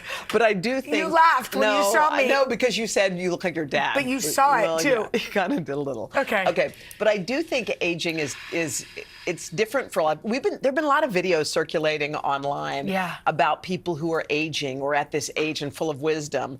And I feel like, I mean, look, there's not a person alive who probably hasn't done the math a little bit. You know, that happens in life. And it happens when you're an older parent, especially. You sort of calculate. You're like, okay, I'm this age, they're this age. What does that mean? But my dad died when I was in college, so he was in his early 50s. Yeah. And I think when you lose a parent at that age, it's like you're happy when you get to that age. Yes. You feel like I got to that age, okay. And so you're not so scared of everything that comes after that is like a kind of a wow and a gift. I don't think I look at aging the same way because of that. Yes. It's like I'm just like, okay, great. Like I got these extra years. And I also realized that even losing your father at that age, for me, he already gave me what I needed. Yes. So you realize too that you can be equipped even if you can equip your children even if you don't live that long of a life. You can get them ready. Yeah, it's funny because it's last night. Yeah. I said to Henry, this artist that I love named Frank Talbert, who's a Texas artist, passed away, and I said he died, and he was just in his late 70s, 76, 77, and Henry said, well, if that was me, I'd have 23 years left. And it was like this kind of, because I think also it's how you feel. Like I look at Henry like a 25-year-old kid. And he seems to be that. And he seems to be that. And yet, if You that think would be of- the case, 23 years. Yeah, that's a scary way to think about it. And So what'd you say to him? So I said, how are you going to live them? Oh. Do you feel like you're living them to the fullest? And then I rolled over because I was depressed and had to dream. But I do think it's an interesting thing because you can either think of each day as a gift. Yeah. And you have 23 years and oh my gosh, let's live them. Let's live them because no day is promised. Yes. Or you can think of that as a sad thing. Yes, like how And by the way, no matter what you're thinking, if you're thinking you're sad or you're happy, all the while you have to remember, like sometimes you're just sitting here eating a sandwich. You know how you can just be having your life and and all of a sudden you think about something and you feel like your life is going down the drain and you're like, wait, nothing's happening right now. I think sometimes you have to like put the brakes on. Yes. Like life isn't rolling on. You're sitting here, you're just thinking about something. Yeah. Your life is just as it is. Yes. Like don't freak. By the way, there's a woman, we have to show her. She is about to turn 100. And she has this great video on just perspective in life. Her name is Mildred. Mm-hmm. Look at the positive side of life. I think that's what got me this far. I try my best not to sweat the small stuff and to have a positive attitude.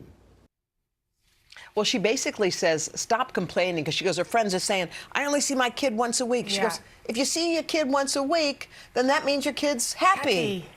So what are you talking about? Or some people, just the food's not good. It's too cold. It's too hot. She goes, get 2 desserts. Like, that's how she, instead of saying it's too hot in here, why didn't I get my X? I'm supposed to be sitting in that seat. Yeah. Or whatever. She keeps saying change your attitude. Be grateful. If you looked at Hoda's books on her iPad or whatever, on her iBooks, she just showed me what she was reading. And as we were scrolling, it was like, live, life, love. Okay, here I'm going to read Here it to they you. are. Just Ready? go ahead. Here we go. The Body Keeps the Score. Heard of it? The Spirituality of Imperfection. Soul Boom by Rainn Wilson. Loving What Is by Baron Kate. Good Vibes, Good Life. Keto Ice Cream.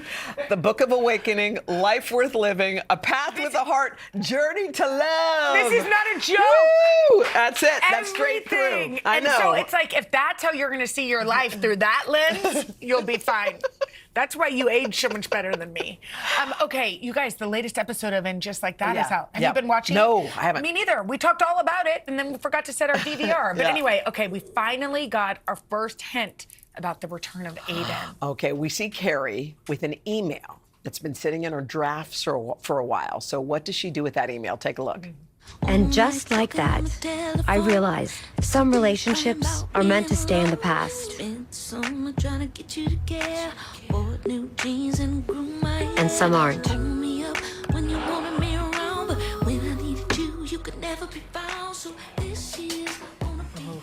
She sent Why it. do I have chills Me about too. that? I have chills. big time. Is it the fan, or is it might just be. there's something about that? But by the way, in that moment, she made a decision.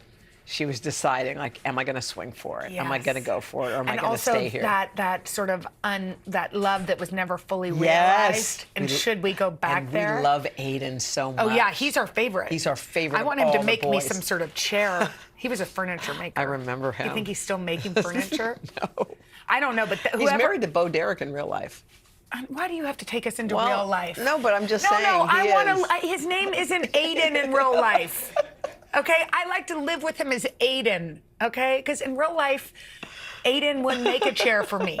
In that life, maybe he would. Okay, so the email Carrie writes was just thinking of you the other day and wondered how you were doing. Just a simple. So how you doing? How you doing? Hope to hear from you. Ooh, if this is not you, whoever is reading this, carry on. Carry on. Have you ever checked in on a past flame? Well, just on social media, not like sending an email. Have you? Why do you ask me so pointedly? Because I know that because I can tell if you're going to tell the truth by asking you quickly. I don't like it how you did that. Okay. No, but so you never wrote an old email? I mean, I might have sent a text to someone before, yeah. A text. Did you receive a text back? Yeah. But then after that, I regretted sending the text. Because is it like when you FaceTime me when you're a little drunky monkey? Is it like that? Kind of. Or when you FaceTime Zach Brown after you've had a mojito or two? Every time you say that, I want to do it, but we can't. But anyway, Why can't we? think. Okay. But I do think, because we never have time. But we have time. Do we? Okay, hold on. You Sure. keep going. If he picks up, great. If not. Or are you going to put him on TV? Don't put his number. Remember when No, you I did won't. that once? Yeah, I won't. Okay, well, I hope see, this is like what she does. She doesn't even need a mojito to just pick up the phone and FaceTime Zach Brown. It's probably not gonna. He doesn't answer this early? Is he in Mountain Time? He must be like, why do you do this? Like, what's the point? Let's see. He'll think it's you. It's not even ring. Don't It's ringing. make it seem like It me. is This ringing. is FaceTime. I mean, why isn't it? Why can't It's ringing. Can you hear it? All right. Anyway, say up next. If he picks up, connecting. Zach. Oh wow. Hi Zach. I'm Jenna. Hi, Jenna. Nice to see you. We just wanted to say hi. We're on TV. You're on but TV, but Zach? we were talking about how much we love you, and then we said maybe he'll pick up, and guess what?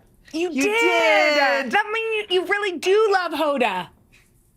I love Hoda so much. Me too. I don't think they can hear you on TV, but we love you. We just want to say that. Good. I'm glad to see your face. And we love Camp Southern Ground. All right. Yes, we do. We'll call you later. And we okay? love colder weather. Yeah, we love it. Nice to meet you. Okay, bye. I'm blushing. You love him. Okay. He's my bucket list. What's that called? He's my Hall pass. Hall Coming pass. up next, should you have to switch your seat on a plane so a whole family can sit together? I don't know. We're going to check out the heated debates that are the internet divided. I'm blushing. know. Do you see it? Yeah, you are. He's so cute. By the way, he's really cute.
There are some heated debates causing quite a stir on social media, so it's time to check out why the internet's divided. Okay, and here to break it all down for us is today's digital editorial director, Ariana Davis. Hi, Ariana. Hi, how are you? All right, so what is the internet divided on? Lots of stuff. Okay. The first one they're really fired up about is a woman named Tammy Nelson posted on TikTok, and she said that a woman behind her asked if she would switch her airplane seat. So Tammy had a window seat, and this mom was traveling with her 2 kids and asked if she would switch to a middle seat so she could sit with her kids.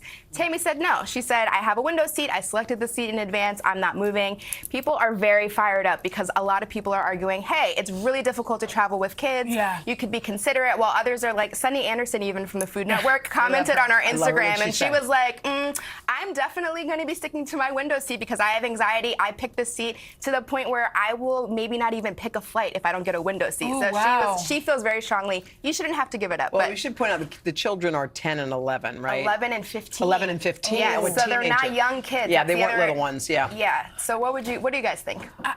I think, well, I have a 10-year-old, and she likes to sit by herself with her sister, and I've worked really hard to where she'll have good behavior to do so. You know what I mean? So I feel like I think if the kid is 7 and under, you got to switch. I think there are times to switch. I do think that it's probably okay, unless there's something else we don't know to the story, like she needed to sit next to him for whatever reason. That's true. And I do think you sometimes want to sit next to them for fun. Yeah. But that isn't the way the cookie crumbles. And sometimes you don't get what you want. What did the internet say? So 81% of people said they feel you shouldn't have to switch You your should seat. not. Which I'm kind of in that camp. I think you can select your seat in advance. If I got my window seat, if I took the time, then I get it. But you also want to be considerate of families. Yeah. Tell us our next one, girl. This is fun. The next one that people are divided about is there's a Reddit user who posted that he suggested to his date that they go on a date to go get ice cream. And she basically responded, thanks but no thanks. I will not. I feel like this date feels like the bare minimum. I'm not interested in going out for ice cream for a date.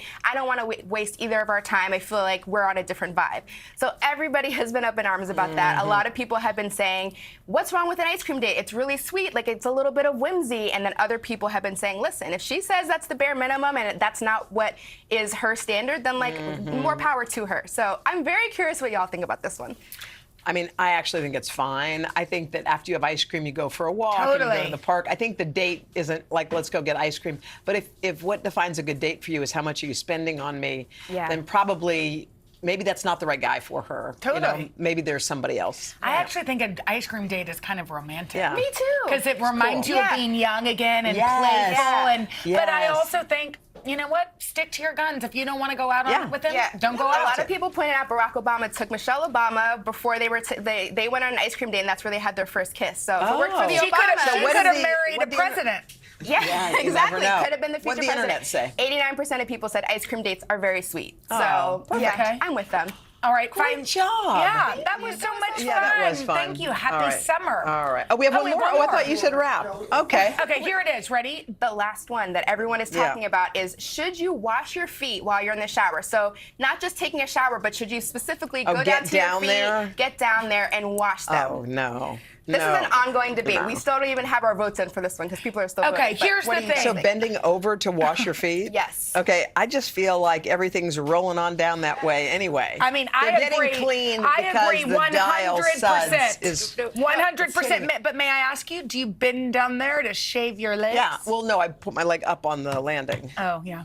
You know, right? Yeah, so you could put your leg up there and scrub those little feet. No, but you wouldn't. You know I wouldn't. Of course, I got to differ. By the way, I got to differ with you, ladies. I'm down there scrubbing in between the toes, like Wait, getting you it off. are? Yeah. I don't know. I just feel like there's a lot happening down there. It's just like somebody posted a map of where people wash, and yes, it's always the same places. Where? Here, armpits, here, and your feet. And your but feet. you Am I don't even. crazy? I have a question. Do you even go below the knee when you're washing? No. Wow, I'm learning a lot today. But water splashes there, and I shave my legs almost every day. A little soap, a little scrub. I don't know. That's Okay. All right. If you want to weigh in on these viral debates, go to 2rtoday.com/poll. Okay. Coming up next, these three ladies asked us for hair makeovers, so we called up Hollywood's hottest stylist. You'll know him, Chris Appleton. Chris is going to reveal their new looks coming up right after this.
It is time for another edition of Maine Makeover, when we give 3 lucky viewers complete hair transformations. Okay, there's only one person we would do to make this happen. That is hairstylist The Stars, Chris Appleton, whose clients include, y'all know him, Kim Kardashian, Dua Lipa, J-Lo. Always on the road with all these lovely ladies. Okay, so let's talk about our first viewer, Chris. Her name's Alexa. She's from Brooklyn, New York. Let's see why she wants a new style. Hi Hoda and Jenna, I'm Alexa and I'm looking for a new hairstyle to kick off the next era of my life. I'm 32, just moved into a great new apartment in Brooklyn, my career is thriving, and I'm newly single. I'm ready for a new look that really shows off my feminine and adventurous sides as I start putting myself out there again. I'm also looking for a new style that mirrors how I feel on the inside. Radiant, playful, and bold, like maybe a new color. I'm excited to challenge myself to think outside the box of what my hair can be. Thanks. Wow, Alexa wants it. Chris, she wants it all. All right. She's single and ready to mingle. All right, let's look at Alexa's hair one more time. She said she wants a color change. She wants it all changed. Let's bring out the brand new Alexa. Oh, wow. Stick it up here. Oh my God. She's red and she's blue. Chris, tell us about that. You color. are cool. Babe, shake it out. Give us a shake. Give us a Beyonce shake. Yeah, she's been doing that all day. I mean, honestly, with curly textured hair, she was a little nervous about doing color. Yeah. And she said, you know what? I just want my hairstyle to reflect my personality Playful, and what I'm looking for right now. fun. She said she's looking for a man and she wants to encourage finding someone that, you know, knows the fun side of her. So I think by adding the red, it was a really great way of spicing it all up, ready for spring, summer. This could even go into the winter. But what's great about it as well is it kept the integrity of the curls. It's not as though it had to be bleached. I like that. I'm glad you kept those curls. Me too. Yeah, your love those. curls are beautiful. How do you Alexa. feel? I feel radiant and ready to go out later. Yeah, go out today because you look gorgeous right now. As the hair got bigger, she became more and more alive. We love added it. some layers and just encouraged the sort of volume of the hair, but I think the color does all the talking. Yeah, Alexa, beautiful. you're a beauty. Way to go, Alexa. Thank you. Okay, y'all, up next we have Michelle from Paramus, New Jersey. Let's take a look why she thinks she needs a hair upgrade. Hi Hoda and Jenna, my name is Michelle, and I am looking for a new style that will help me put my best foot forward. I was recently laid off and I'm searching for a new job, and hopefully this new hairstyle will help me look more confident and help me make a great first impression as I navigate through the interview process. As a busy mom, I rarely spend any time or money on any self-care. I truly can't remember the last time that I had my hair touched by a professional. Hopefully, this new style will help me feel ready for a new start and help me land a new role as a director of events. Okay, I would hire Michelle right In now. 5 seconds. So let's see Michelle's before, please. And let's see Michelle's new hairstyle. Come on, Michelle. It's Barbie season. Here she is. Oh, wow. She's Mama Barbie. Wow, Mama you Barbie look all the way. amazing. So we basically brightened her up and just brought some blonde and some fun brightness back into the hair. We cut the curtain bangs in. You guys know the curtain bangs are all they're this hip. season. Subtle, but I think, as you can see, a real difference. It was just about kind of giving the hair that kind of va-va-boom. And she said, you know what? No one's ever changed my hairstyle because her hair has a natural wave, and she said a lot of people are scared of cutting it. Yeah. But by adding the layers and opening up the face shape, it was much more youthful, less heavy. And then adding the blonde, I think, really brightens her up and gives it that little bit of a wow factor. Michelle, you look gorgeous. What do you think? Yeah. Thank you. I think it's going to help me land my next job, and I'll probably be the hottest soccer Michelle, mom let's today. Yes! You already are the hottest soccer mom. There we Look go. how All the way sweet. around. I love it. Beautiful. By the way, Great. And the sweetest great person. job. Oh, Way to you're go. so kind. Thank you, guys. Finally, we've got Jasmine from Queens, New York. Let's see what Jasmine has to say about her current hairstyle. Hi, Hoda and Jenna. My name is Jasmine, and I'm so excited to be getting a new hairstyle. As a young professional, I do work a lot, so I tend to let my self-care slip through the cracks. I have long, dark, straight to wavy hair and in need of a haircut that's going to give a little bit more volume and dimension. I'm also open to playing with some new color, something maybe fun and fresh for the summer. Thank you. Jasmine is amazing. So let's take a look at Jasmine's hair one more time. Beautiful. All right, Jasmine, come on out. There she is. Wow. Wait. This really is a big Jasmine. Girl, you are popping. What do you? hot, ready to Oh my gosh, trot. what did you do here, Chris? So she wanted to go for something different, but she really didn't want to change the length of the hair. So Yeah. she wanted to go for something brighter, and she said, I want to walk in a room and people to notice me, and I think Well, they most that's certainly it. will. Yeah, hello. Blondes tend to have more fun, and there is a scientific evidence that when you walk in a room as a blonde, you do get that initial attention. When I used to be blonde, I noticed when I walk in, people kind of look, and now I'm brunette, honestly, no one even lifts their That's, head. come on, Chris, that's because you're married. Exactly, married life. But no, she kind of encouraged just to, give her a little bit of sex vibe and give it a bit of ba-ba-boom. And amazing hair. Beautiful. But the most important part about this was keeping the integrity. When you're going lighter, obviously, it can be quite damaging to the hair. So it was about kind of lightening the hair, but not going too light that it wasn't going to damage the hair. But I think she looks Jasmine, hot. you got to talk to us. How do you feel? Amazing. Like a whole new person. Wow. Look how It you is do Barbie that. season, guys. I mean, It come is on. Barbie It's giving season. Barbie, You're yes. giving Barbie vibes. Thank you. Talking about Barbie, when are we going to give you a Barbie? Oh, yes. I knew this was happening. You know it's happening. I knew this We have was little happening. consultations in between each one. We're- Is it it's- curtain You know, bangs or lob? It's going to happen. It's going to happen. It's going to happen in the fall. We're I going to know we'll make no a date. bangs. No, maybe a lob then. A lob. We'll talk about it. And honestly, Hoda, You know. you've had the same hairstyle forever. We have to since the change it. 80s. You're changing No, I'm Hoda's? kidding. But it's been close. But Hoda's I don't not- know. There's nothing. What else can you do, Chris? Guys Let's be at real. home, what do you think? Give Hoda and Jenna a complete makeover. I think it's your turn, guys. We're always doing this for everyone else. Oh, there you go. All right, thank you. Okay, a special thanks, y'all, to Jacob Schmidt, who helped with all the women's hair color, and Deandra, That's who right. completed their looks. Way to go, Gia. Coming up next, fire up your grill for the weekend. We got Michael Simons. He's going to show us his delicious marinade for steak tacos coming up right after this.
Okay, if you want a crowd pleaser for your backyard get-together this weekend, grilled steak tacos. Ooh. Well, you know what? There's a guy here who knows how to get it done. His name is Michael Simon, the host of BBQ USA on the Food Network. Michael. Hi, Michael. Thanks for having me. Barbecue We love is your you. thing. It's your jam. You know, I'm a Midwestern guy. I like my meat. Yeah, you do. I like meat, so. All right, it's so fun. steak tacos. How do we make these? Super easy. So we're doing it with skirt steak, which is a nice inexpensive cut. It's also thin. Like, I like it thinner. Cooks fast, Yeah. and you can get it any temp you want. So we're starting with, I'm going to marinate it. So chipotle and adobo. Chipotle you and can adobo. juice those 2 limes right in the bag. Okay. And then I have a little brown sugar in here. Oh, You could add Hoda some has a brown sugar. lime hack, Michael. Oh, I like it. Oh, don't make me. Really Coriander, don't. salt. One day I'll show you, Michael. Wait, just if not there today. were tongs here, you could do it with tongs too, and it's really easy to squeeze with tongs. And you don't need that that's fancy another thing. hack. See? She likes to put a toothpick in hers. That's crazy. I agree. So I'll show you that. So you massage So it. you massage it in. Then you keep it in the bag. You can marinate it for anywhere for an hour to 4 hours. Don't go longer than that though, because the It starts to acidity will start cook to it. break it Lime down. is too Yep. much, yeah. All right, so hot grill pan. I would do this outside on charcoal, like on the old-fashioned Weber, but these cook like a couple minutes aside. I know and you're that done. kind of thing. That's kind of great. Yep, couple minutes aside because it's thin. You can go like and skirt steak. The great thing about skirt steak is medium rare and even to well, because it has some good intermuscular fat in it. It's not going to dry out. Okay. So if you want to cook a steak warm, this isn't a bad steak. All right. Salsa verde. Okay, I'm into Magic this. sauce. You know Let's I'm go. into this. It's good on everything. So in here I have shallot, caper, jalapeno, garlic, anchovy. is the Anchovy. secret. I don't know. Don't tell your friends. Oh, really? Everybody doesn't think they like anchovies, but we put it in everything. Well, Chefs it's like do. mayonnaise, right? Yeah, it's like you- a mayonnaise in it. It's Right, better well, than... you make sure that they're not allergic to fish, obviously. And then but, you throw it but in? then you put it in. Okay, so All right. now what? So this is this chopped Okay. up. To that, I'm going to add fresh parsley.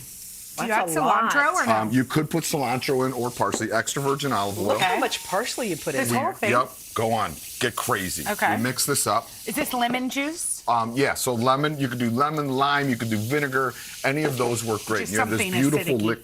loose sauce. Now, if you were going to make this ahead of time, you could hold off on the lime juice or lemon juice and put it in at the end. Okay. And this will hold for 5-6 days in the fridge, no problem. Okay, now we have your beautiful, beautiful steak. So Now, this how is do you important. cut it? So like you see it, this is long ways. Yeah. The grain is going short way. ways. So I cut it short and then go against Oh, the grain. why? And that Strips, ensures that why? it is nice and tender. If you go with the grain, you're going to get a chewy steak. Okay. Who knew that? Me. And then you just put it on your corn tortillas. Do you? Yeah, I love a corn tortilla. A Those little are bit soft, of right? salsa verde. Thank you. There's jalapenos on there, just FYI. If you want it here, you want it hot or not? Maybe hot? not. Maybe not. Is that all right? Maybe we're on TV. And then Okay. I put a Do you little bit squeeze- of shallot. do you squeeze more lime on it? Yeah. Cilantro. I like a spicy jalapeno. Hang on. Is it so yummy? The salsa. That's what we- right? Fresh salsa, bright, fresh, Good, right? delicious. You get parsley and cilantro in your teeth that makes everybody happy. So there's cilantro here to garnish, jalapenos to garnish, lime to garnish. You're awesome. So good. Thank you, Michael. To get this recipe, head to today.com/food. And y'all have to watch Michael on BBQ USA. Oh, it's so fun on Food Is Network. it You're so gonna love fun? it. You get behind the scenes. You get to see all the greatest pitmasters. It is the best barbecue show the Food Network's ever done. I said it. What? That's just it. You That's know it. what? Sunny Anderson would disagree, but you No, can she watch it wouldn't. Mondays. She would agree. Yeah, she loves me that much. She does. She's the best. Mondays, y'all, on the Food Network, the best barbecue show ever. Michael's not leaving. He's going to host a little fun food game. But up next, the guys behind Earn Your Leisure, they're going to help you straighten out your financial future. Coming up after this. Yum.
Okay, money matters, whether it's negotiating the finances in your relationship or making the most of your paycheck.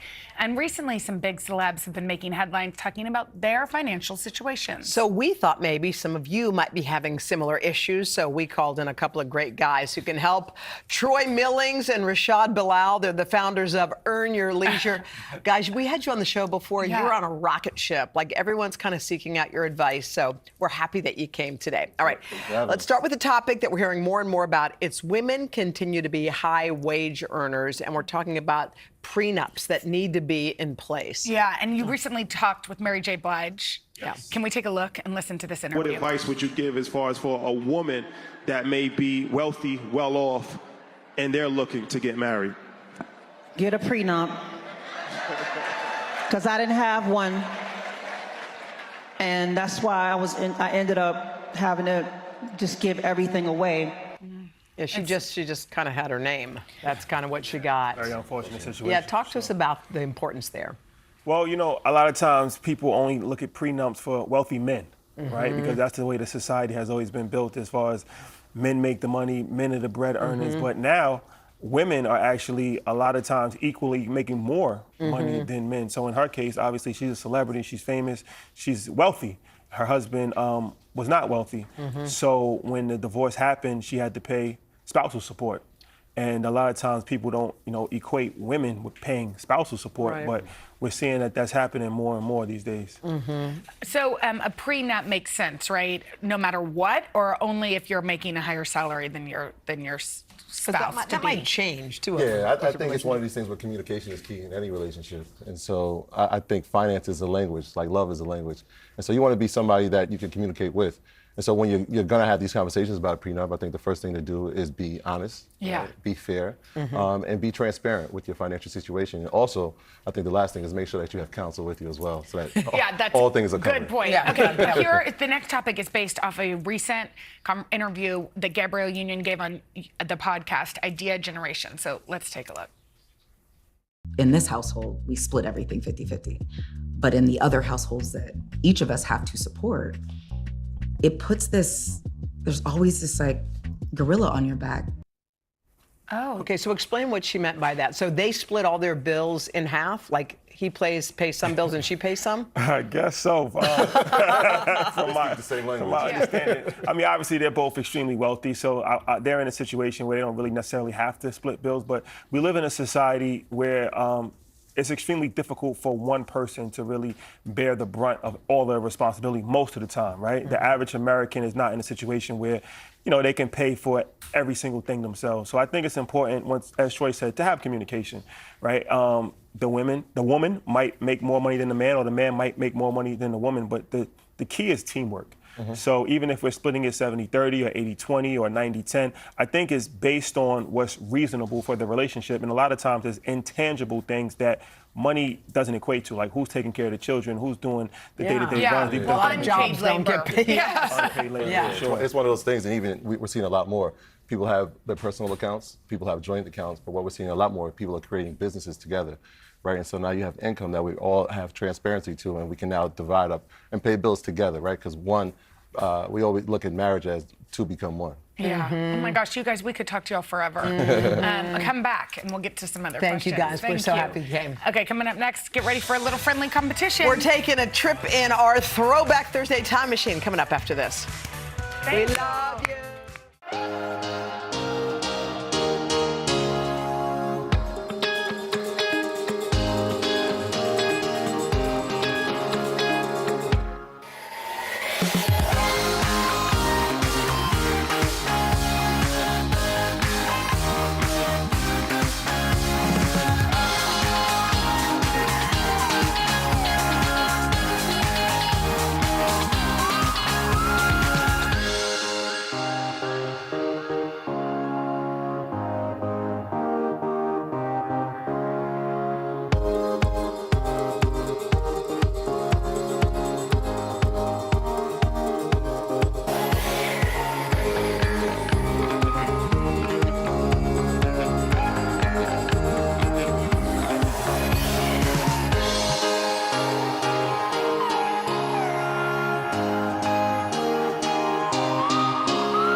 Okay, Hoda, buckle up. Yep. You know what we're gonna do? What? We're gonna go on a bumpy ride with another edition of Throwback Thursday. All right, today it is an epic food face-off from the bygone days, and who better to help us travel through the culinary time than Chef Michael Simon, host of the Food Network's Barbecue USA. Oh, so you guys, I am honored to be your guide on Throwback Thursday. Our time machine will bring you back to a specific year in the past, and you'll each determine to keep our food trivia. What the hell am I doing? We will keep score on Crown of Champion. We got you. I'm up first. Okay, what do we got? Come on, Michael. Okay. Question number one. The year is 1992. Okay. Did you just say that? I can't see. Neither can I. That was my problem. All right. I'm going to read it to you. A new snack with a kangaroo mascot hits the grocery shelves. I don't know what that is. Consisting of cookies to dip in frosting. What is the name of this delicious I've never treat? seen that before, and I knew every snack. I don't know what it is. She's a snack queen. I'm a snack But I'm about to, aficionado. can I steal? Am I allowed to steal? Steal. Yes, you can. Is that a Dunkaroo? It is a Dunkaroo. Way to go, Jen. You would have loved a Dunkaroo. By the way, I know all snacks. I'd never heard of that. I don't know that they were the biggest snack. Okay. But anyway. All right. Okay. Question number two is for you, Jenna. Okay, come on, Jenna. Since we've opened Come the on, steal, Jenna, why not? go for it. The year is 1897. 1897? Wow. 1897? That's what it says here, but Let's see. I think you're right. Yeah. Oh, I know. All right. A New York carpenter trademarks a gelatin dessert This called isn't fair. Jell-O. Oh. There were 4 original flavors. Name 2. Oh, easy. Oh, please. Easy. Well, it looks like green was one, but no. No, flavors. Okay, Flavors. flavors. A lot of colors. Okay, cherry. Nope. All right. Strawberry. No, you don't say no. Don't say no. Strawberry. No, she already picked and two. chocolate. Lime. Oh. No. What? Okay. Strawberry, raspberry, orange, and lemon. Lemon. No. I get a point. You're out. You're out. Okay. Ready? All right. The year is 1982.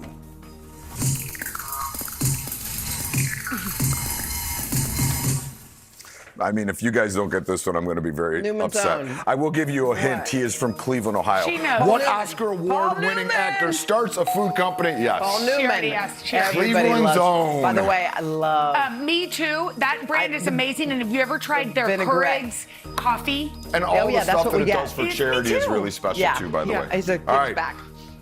The year is 1997. Okay. Oh, yeah. A movie is released featuring Keenan and Kel, and they fight to save their jobs at a fast food restaurant. Name the movie. 1997. Dang, dang, dang. I know it. And they're remaking it. Yeah, they I can't are. remember. Do you But they're remember the name remaking of it? No. Me neither. What But is they're remaking it. It's really important. Okay. Go ahead, say Good it. Burger. Oh, yeah. Al was actually driving around in the. I know, in the and I was mobile. going to say Good Burger was the name of the restaurant. Why couldn't I think of the name? Okay. All right, Hoda, you ready? Yep. Mm-hmm. The year is 1952. I like my little the machine music. here. Big budget graphics. This breakfast cereal mascot Cornflakes. makes his No, Frosted Flakes. No, but what's the mascot's name? Tony the Tiger. Yeah, I was. Anything else? I wanted to say they're great, but you were just so excited. I'm All sorry. right, this is the closer. Okay. And this is a big one. This one's near and dear to my heart. So. Oh, The Chew. No. That's not near and dear to my heart. Okay. The year is 1961. Okay. Oh, yeah. A magical Julia woman. Childs. No, wait, slow down. let him. Julia Child publishes her very first cookbook. It is called Mastering the Art of What Kind of Cooking? French cooking. Boom. Jenna, well done. Did you love Julia Child? I love Julia. You know, I was very fortunate. A woman by the name of Susie Heller was the culinary producer for Julia and Jacques Pepin. And so I got to meet Julia quite a bit. She actually gave my graduation speech at the Culinary How Institute of amazing. America. Oh my gosh.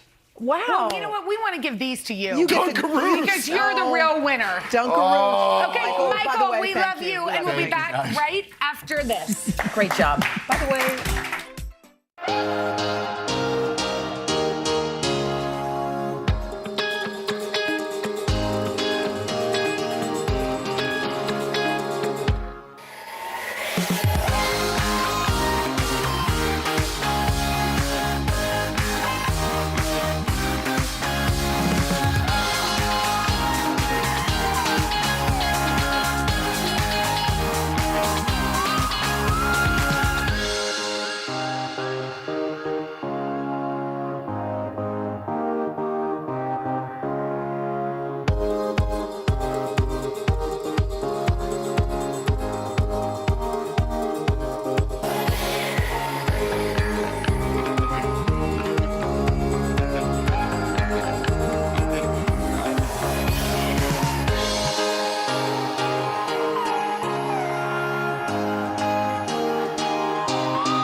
Tomorrow, dating expert Devin Simone, she's going to lay down the law. We've got relationship court going. Plus, the best at-home entertainment y'all can watch all weekend long. All right, because tomorrow is Friday. Right. I mean, today is Thursday, which means, naturally. Calendar. Bye. Calendar talk.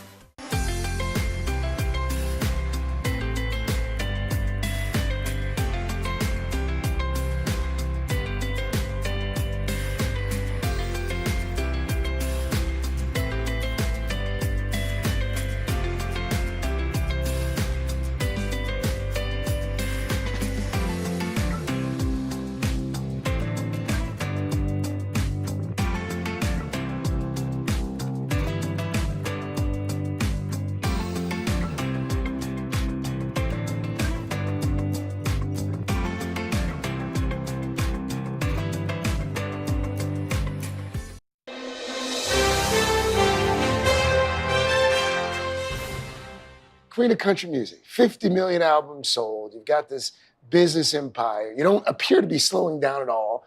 TV shows. This work ethic that you have had for so long, where does that come from? Well, it comes from mom and daddy. They're hard workers. They both started with absolutely nothing. Daddy would win a roping and come back to the house, and he'd go across the highway and pay his grocery bill. Then he would go pay on a note, and then he'd try to buy more cattle or more land. And they started with nothing and got up to about 20,000 acres until he started kind of selling a few here or there. And now all four of us kids have really nice properties where we get to live. And Alice lives on hers, Pace lives on his, and Susie lives on hers. And mine's there, and we use it for baling hay and deer hunting and wild hog hunting. And it's just a way of life here that I absolutely come home to get to visit with. As I understand it, you grew up on a ranch about 15 miles out of town, and you would come into Atoka. What was it like back then, this little town? Well, it was just a bigger town than I grew up in, but Atoka was the big town where you got your dry cleaning and groceries and banking. Mom and Daddy did banking there, and then McAllister. I was born in McAllister, went to school at Kiowa, lived at Limestone Gap, Chalky, and Stringtown, and here in Atoka, and went to school at Durant, all on Highway 6975. So that's my life. You grew up on one highway? Yeah. Was it always your dream to get out of Atoka? No, I loved Oklahoma. It was a divorce, and he wasn't going to leave, so I left. And I went to Nashville, and that was where my job was. I mean, I was doing fine touring out of Oklahoma. It's centrally located. But I just thought it was time to make a move. And now we're back. Yeah. And let's talk about why we're back. Okay. How did this come to be? Well, they came to me wanting to know if I wanted to do a restaurant, and I said, absolutely not. I don't know anything about the restaurant business. Heard it's really a lot of work, and I'm not that good a cook anyway. But then they kept talking, and then they talked to me about getting the Choctaw Nation as my partners. And another thing that was so interesting to me is that the town was for it. The city council, Carol Irwin told me that, everybody is for it. We're going to get behind it. We need this growth to revitalize the town. And sure enough, that's exactly what happened. We came in, looked at this building, and it was a lot of pigeons were living here and a lot of pigeon poop. And we looked at it and decided to go for it.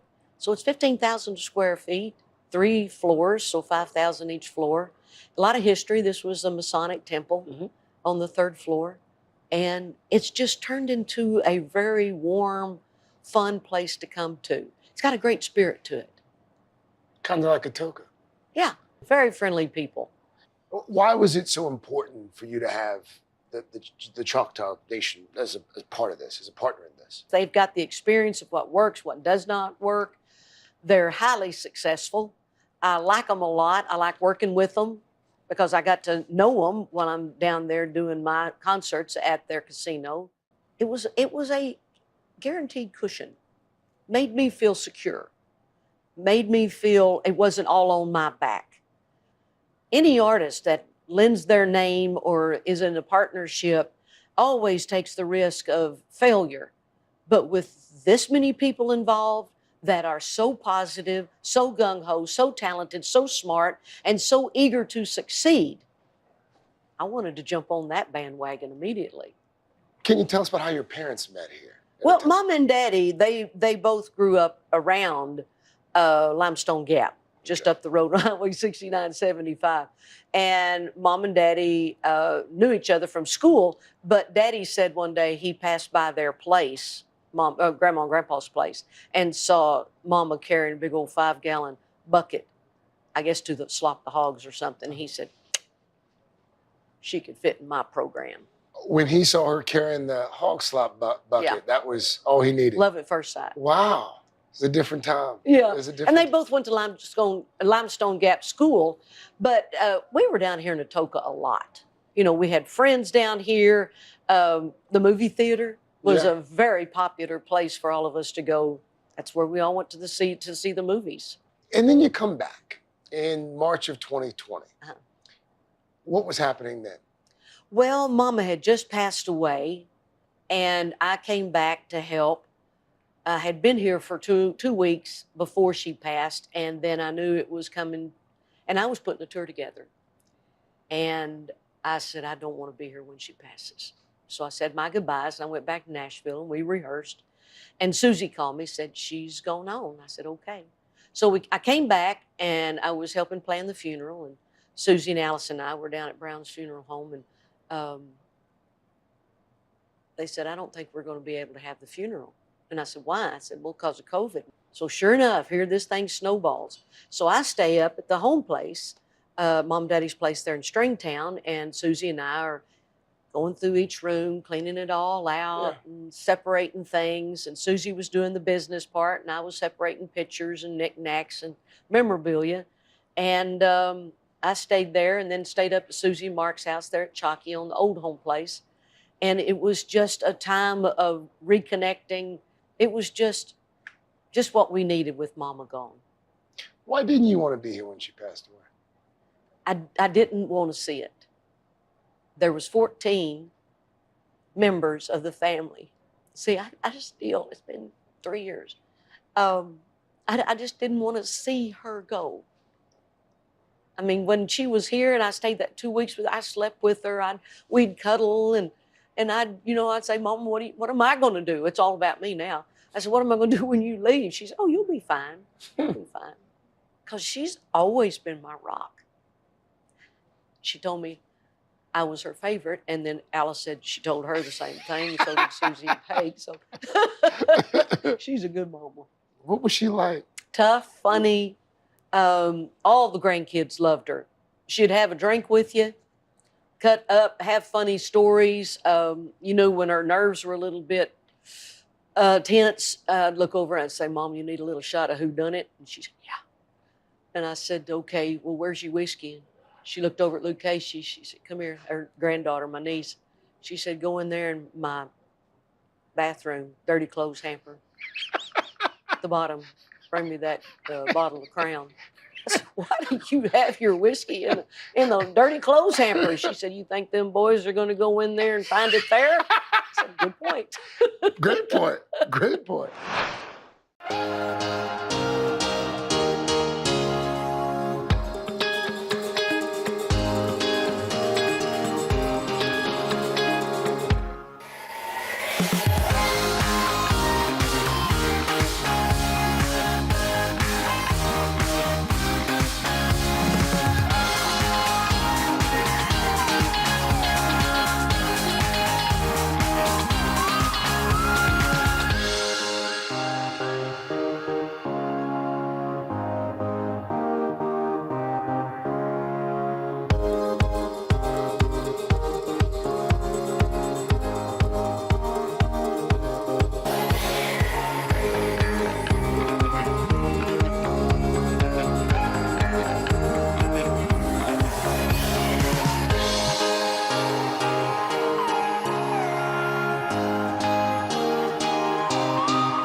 and this is what I think a lot of folks would find striking. I mean, you made it big, you know? I mean, you're the queen of country music. You're in Nashville. You're in Beverly.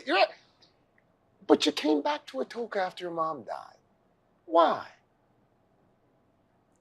It's home. Lots of great memories. It's a great place to grow up, raise kids, raise your family. Sometimes I wonder what it'd have been like if I hadn't left and gone on to Nashville. What would be different? But you can't look back. Hindsight's 20/20. You didn't just keep ties. You decided, you know what? I'm gonna help Atoka come back. How did that come to be? I've been working with the folks down in Sherman Denison for quite a while, since the early 80s. We have the Reba Ranch House down there. It's kind of like a Ronald McDonald House. We had a Reba rehabilitation mammography unit, the rehab center, and then the mammography unit that would go around and test women that couldn't make it into town or to a hospital. So I've been doing a lot of things like that, southeastern Oklahoma, northeast Texas. But when Carol came to me about the restaurant, I said, no. Then she says, it will really help the town. It'll help Atoka County. It'll help surrounding areas. Well, when you put it to me that way, if it'll help other people, I was for it 100%. And as I said, with the Choctaws being a part of it, and that was going to make it more fun. I love being in business with the Choctaw Nation. And the people here are just hardworking, good people. So Mama always said, and Red Stegall said this too, always surround yourself with people who are smarter than you and who are good people and have your best interest at heart. And that's what we have here in Atoka, Oklahoma. Why did you think that this would be such a great way to honor Mama? She loved Atoka. She came down a lot. She had lots of friends here. And then with her books, Mama could read 5 books at one time. She'd have one in the bathroom by her bedside, in the living room, probably one in the car, just in case. And she could keep up with all the stories. So books were a thing that she absolutely loved. That's the only thing she really collected that I know of, except little bottles of shampoo and conditioner from a hotel room. I found sacks and sacks of that kind of stuff. She was a hoarder. Is this the Library? collection? Yeah. This is not all of them. Oh, somebody had a little accident. A lot of these books I gave Mama. And when we were going through them, this was probably one of my jobs, other than cleaning out her bedroom and the bathroom and hall closets and everything. We're taking care of the books. I went through every one of them. And I had them all put in, like Mary Higgins Clark was one of her favorite authors. Oh. And she had tons of them. So I had all of her books together. James Patterson, I had them all together. And as you can see, they mixed them up here, which I think is really cool. But Reba, so folks can come in and borrow a book and just bring it back? I don't know if they've ever done that or not. Okay. We were worried about people just coming there and taking them but Alice said, you know what? If they need a book, let them take a book and they can read it and bring it back. Or if they have some books that they want to donate, they can also. She was quite the prolific reader. Mm-hmm. Yeah. She was a school teacher. Ah. Yeah, she was a school teacher and loved to read. That was her most favorite. I could even tell you which room some of these books were in her house. She's smiling on this for sure, though. Yeah. What a great way to honor Mom. Yeah. Nice.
Okay, so here is our merchandise floor and memorabilia everywhere, like I told you. We got sparkles, sequins. Of course we got camouflage. sparkles and sequins. Look at that. And did you pick out a lot of this stuff? No, I let the people who are good at that do their thing. Yeah. Every time I come up here, they've got some things up here that I think I just can't live without. Yeah. Reba, I mean, that's beautiful. Some Isn't it pretty? rhinestones. Yeah. But this you wore. I did. Yeah, on the right, of course, Annie Get Your Gun. On the left, that was my first outfit that my bus driver's wife, Millie Wilson, made for me. And you remember all of this? Oh, yeah. That's amazing. Yeah. That's amazing to me. When folks come in and enjoy Reba's place, what do you want them to experience? What do you want them to take away? A great experience. I want them to take away fun memories, souvenirs, great food, talk about it all the way home. Because there's a lot of things to do here, walking around looking at all the memorabilia. I'm a pack rat. Mama was a pack rat. I am too. Why was it so important to have so much of your past as part of this place? Well, one thing, I've got warehouses that I needed to get them out of there and put them somewhere. I kept thinking one of these days we'll have a museum. And because a few years back, I stopped auctioning off my outfits and stuff. I kept thinking, you know, we're going to need it somewhere. And sure enough, here we are. But you're talking about decor a while ago. The doors, they were the doors that were on the second floor in the apartments. And so, and they've got numbers on them. And so we kept them. They're in the bathroom. They're in between the booths. And it's just another thing to talk about. Everything needs a story. Yeah. It's like a country song or a good book has got the greatest story. So when you walk into Reba's place, there's lots of things that will, one question will really spur on a great story. How involved were you in the planning of the building, the renovation, the menu here, the decor? Very, very involved with it. Picked out the fabric for the curtains on the booths, the leather, the pleather, everything. We're getting drapes in here because this afternoon sun's really hot. The chandeliers.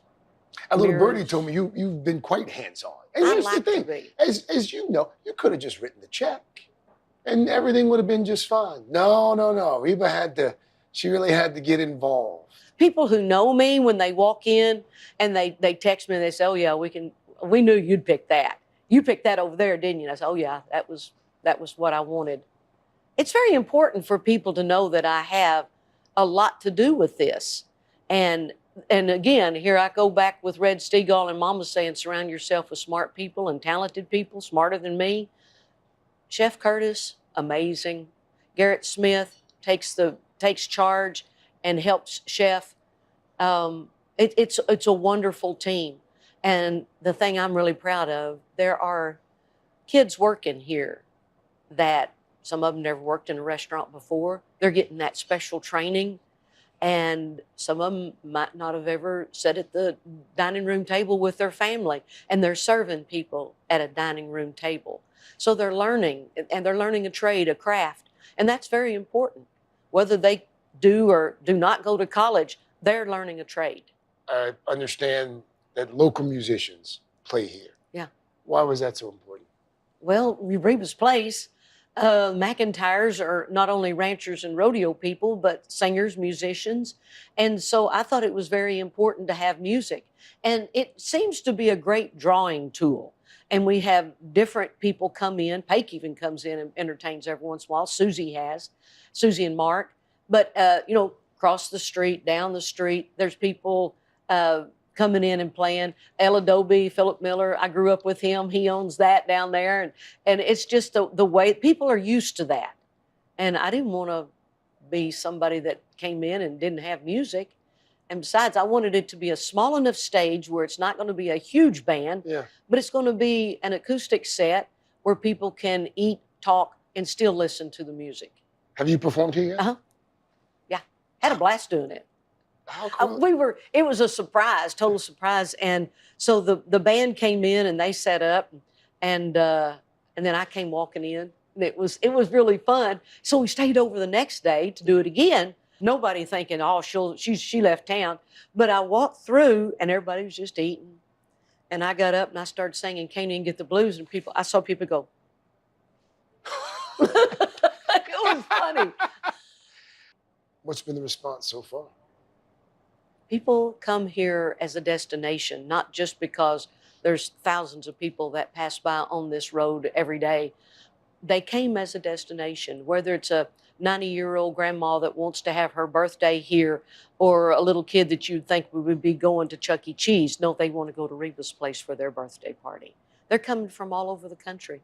I heard that during one of your trips here, during the renovation of the building, you had to be rescued. What happened? Well, we were up here on the 3rd floor, and the renovation had already kind of started by, when I say renovation, cleaning out. And there was a lot of traffic on these back stairs. And this is 1907, I think, when this building was built. So those stairs were not that sturdy, I guess. So Rex and I had come down from the 3rd floor, and we had gone down the stairs, and we were on the 2nd floor, and we were going around to go down the stairs again. And there was a ceiling fan, looked like something in the Bahamas. And I said, hey, Rex, come here, look at this. What if we took this down and kept it when we get through with the renovation and everything and put it back up? That'd be, whoa.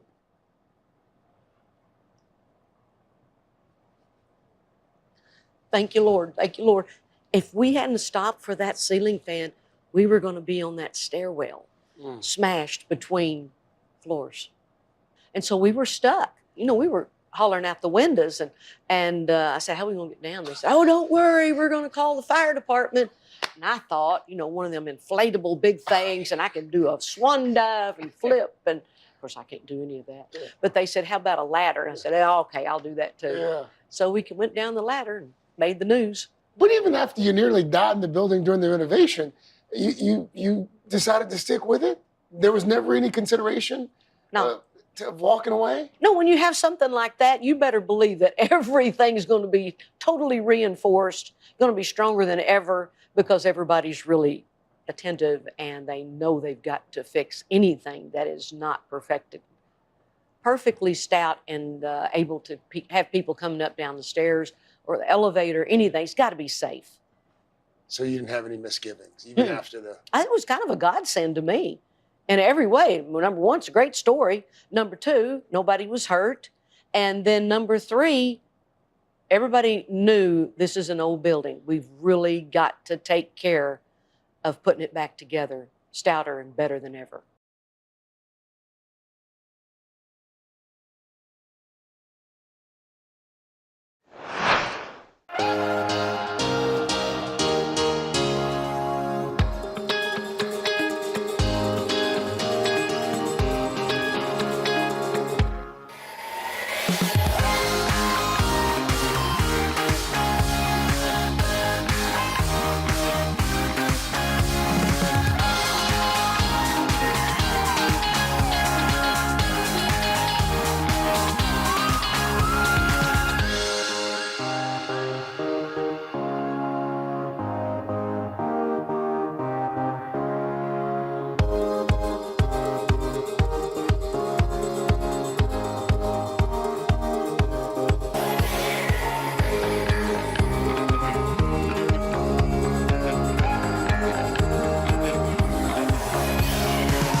This place where we're sitting right now, it's the linchpin of a comeback, of a small town. I mean, I've heard the traffic's picked up. You've employed 130 people here. You're having quite the impact. How does that make Reba McEntire feel? Well, it makes Reba McEntire feel like she made a great decision with the people who made everything happen. I may be the name, I may be the drawing power, but man, they've got to be here day in, day out, 7 days a week, 11 to 9, making sure that everything's okay. They show up 4 o'clock in the morning to make the bread, the crackers, everything that you're going to eat today. They made it sourced out of local farmers, local ranchers. It's the Choctaw beef. It's all right here, keeping it local, and I'm very proud of that. Chef was telling me that when he started the menu, and I'd send him recipes that Rex and I had made there at home in Nashville, and he'd try them out and said, okay, that's going to go on the menu. He said when he was trying everything out, he thought he'd going to gain a lot of weight. He lost weight because there's no preservatives. It's all good, healthy food. How much of all of this is also, perhaps, about keeping you connected to Atoka, keeping you connected to your past? Well, one thing I can answer that with, Alice always said, oh, good, now you'll be coming home more often. True. You know, I got a business, but I want to see my family too. Alice, Peyton, Susie, and I, we're real tight. I think even more tight since Mom and Daddy passed, especially since Mama passed. We had to grow up. We're orphans now. What do you think your mama would make of all this? Oh, shoot, Mom and Daddy both would have been down here every day. She'd been up there reading a book. All right, I'm going to go down. It's about time for my little Crown 7. Yeah, she'd loved it. Daddy would too. He'd be holding court down there telling stories. Folks who are watching this, who've heard about how Reba McEntire's helped save her tiny town, what do you want them to take away from this story? Well, I want them to take away that Reba didn't do this. Reba was a small part that was willing to be a part of a great story, a successful story, one that's still growing, one that's still thriving, and one that's talked about all over the state of Oklahoma, because people are coming from all over, from Oklahoma and surrounding states. Oh, I forgot to tell you this. When I was playing Madison Square Garden April 15th, Garrett told me that people were stopping in here to Reba's place on their way to see me in Madison Square Garden. Wow. How about that? Now that made me feel really, really good. My fans are the best. What do you hope that this helps turn Atoka into? A family place. I hope people come back into the town proper and bring their families. Come to school here. Great schools. They're really wonderful schools. They're wonderful churches. It's a great place to raise a family. And to get back in here and to revitalize downtown and the surrounding areas, it's already happening, and it's fun to watch.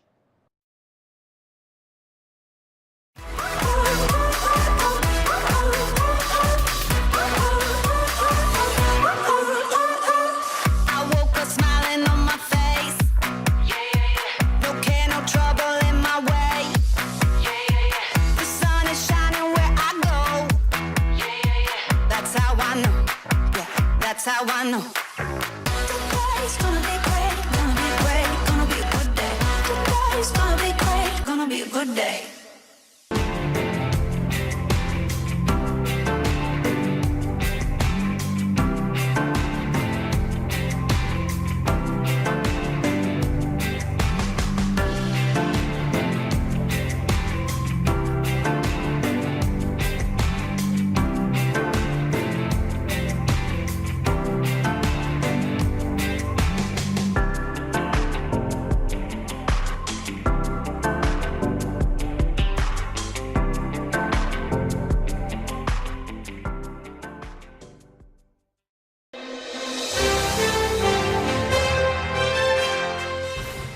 So, Eva, there's a phrase that I love, and a friend of mine coined it, and it basically is, life gets greater later. I feel like I'm looking at you, and that's what I see. You're in a moment. You have a beautiful 4-year-old son. I do. You have found your purpose. What does life feel like being in this moment right now for you? You know, it's so funny you say that because I have always felt like my greatest success is ahead of me. Like I can't wait for that to happen. You know, people look at me and they go, oh my God, what was it like being on that big show? And oh, you've accomplished so much. And like, as if my greatest success is behind me. And I'm like, oh, I mean, that was great, but like, wait till what's coming next. And that's my point of view in life. Like, I'm like, I can't wait to see what's around the corner. And I kind of live life that way. Like, you know, I didn't peak at high school. No, you did not. Well, can I just talk about Santi for just a moment? Sure. Because I have this whole interview could be about Santi, and I would be totally happy. I've adopted children for me later in life, and it's been such a life shift. How has your life changed since he stepped into it? I mean, obviously in every way, but probably the biggest way is that he's the center of the universe now. Where before, you know, we had our career and we had our partners or we had, you know, things to do. And now he's the center of the universe. And it makes everything actually a lot easier in life. Like it makes it easier for me to say no to things. It makes it easier for me to schedule days and weeks and you know, work. Everything is centered around him and his needs and his priorities, that it's actually, for me, makes life a lot easier. How has he changed you? You know what? I have way more anxiety about the world. About the world. What's ahead, yeah. Yeah. Like I've always been philanthropic. I've always been an activist and an advocate. And I always believe what I've read and said on stages. And now there's like this urgency to make the world a better place. It's given me this urgency in my activism, in my philanthropy, in like, we gotta fix some stuff, right? All of the goodness in you came from your upbringing, all the goodness. My family. I'm trying to picture you as a little girl. Yeah. What it was like growing up being you in this family of overachievers, really. Yeah. I mean, you grew up with some just A+ women. Yeah. I mean, no kidding. Specifically women, yeah. So tell me about that upbringing for you. It's so funny, yeah. I'm like the disappointment in my family, if you could believe that. Because it's like, oh, she's the actor. I'm like, well, I'm accomplishing some good stuff, I think. No, but I come from a family of educators. I come from a family of independent women. I come from a family that really values intelligence and resourcefulness and discipline. And so I am very grounded in that upbringing. I don't really know any other way to be or any other dynamic in a family other than being selfless, because everything revolved around my older sister who had special needs. Could we go to Disneyland? We can't go because Lisa can't endure the ride. Or can we go to dinner at this place? Well, we can't go because Lisa probably won't, you know, last for the whole dinner. And like everything was, can Lisa go? Can Lisa do it? And growing up that way makes you selfless in everything you do, but really put me in somebody else's shoes. Did you feel protective of her? In what ways did you try to protect her? Do you remember? 100 times. Yeah. 100 times. And I was a feisty. If you think I'm feisty now, like you should have seen 8-year-old Eva. I was fit to be tied. I remember, you know, my mom wanted her to have a very normal high school experience, and she had to be integrated into a mainstream high school. She used to be in a segregated high school where it was all special needs, and it was great for her. But then she had to be integrated into mainstream school. My mom was terrified. My mother was like, oh, people are going to be mean to her. I don't know. And but my mom's like, she's going to have a normal high school experience. My mom bought her a Letterman. She bought her the graduation ring. You know, she was in basketball and she was in cheerleaders. And one day she came home without her Letterman. Her jacket? Without her Letterman jacket. Yeah. And my mom was like, where's your Letterman jacket? And it had been stolen. Somebody stole it off her body. Oh. And I was like 9, and I was like ready to go to this high school and find whoever took my sister's Letterman jacket. And I said, Lisa, who stole your jacket? And she said, somebody who must have been cold. Somebody who must have been cold? And I was like, ugh. Like she didn't think it was a mean person. She thought, oh, somebody must have needed it more than me. She did. And so she's taught me a lot about compassion and putting yourself in other people's shoes. And she was like, there's no bad person in the world. There's just people who make bad decisions. Oh, wow. Yeah. How wise is she? My special needs sister teaching me this. Yeah. Wow. It's interesting when you think about your upbringing, because obviously people look at you and they think you are Mexican American. So I was looking back and I was like, how did your family talk to you about where you were from and what you were about? It was ingrained in us. Yeah. My dad, if I still go home today for dinner, he'd be like, and you know where we came from. Yes, Dad, I know where we came from. There was a very strong sense of where we came from. Yes. And remembering it and honoring it and celebrating it. And so I've always felt very proud to be Mexican. But I was in the United States. And so there's just such a straddling that you have to do in identity when you're Mexican American. I always say I'm Texican. Texican? There's a lot of Did you grow up right on the border? I grew up in Texas, South Texas. South Texas. Yeah.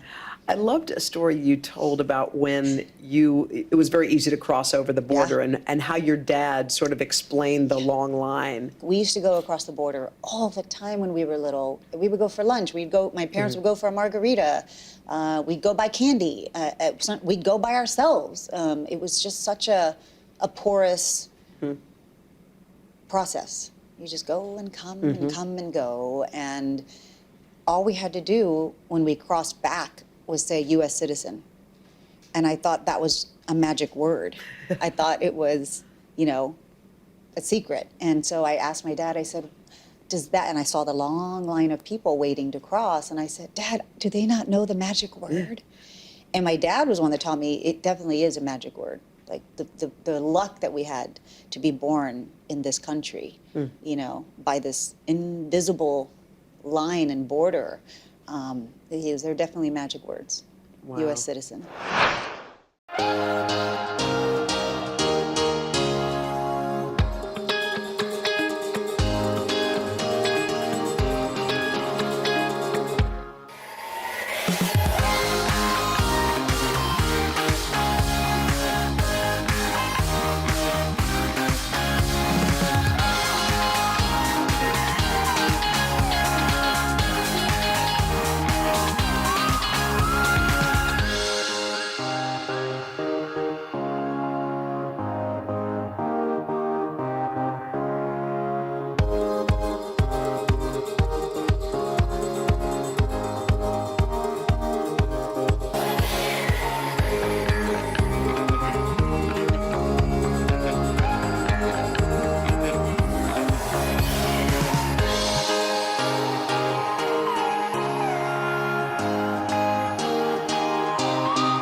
So when you told your family that you wanted to try acting, were they like, go girl, or were they like, no, we're not doing that?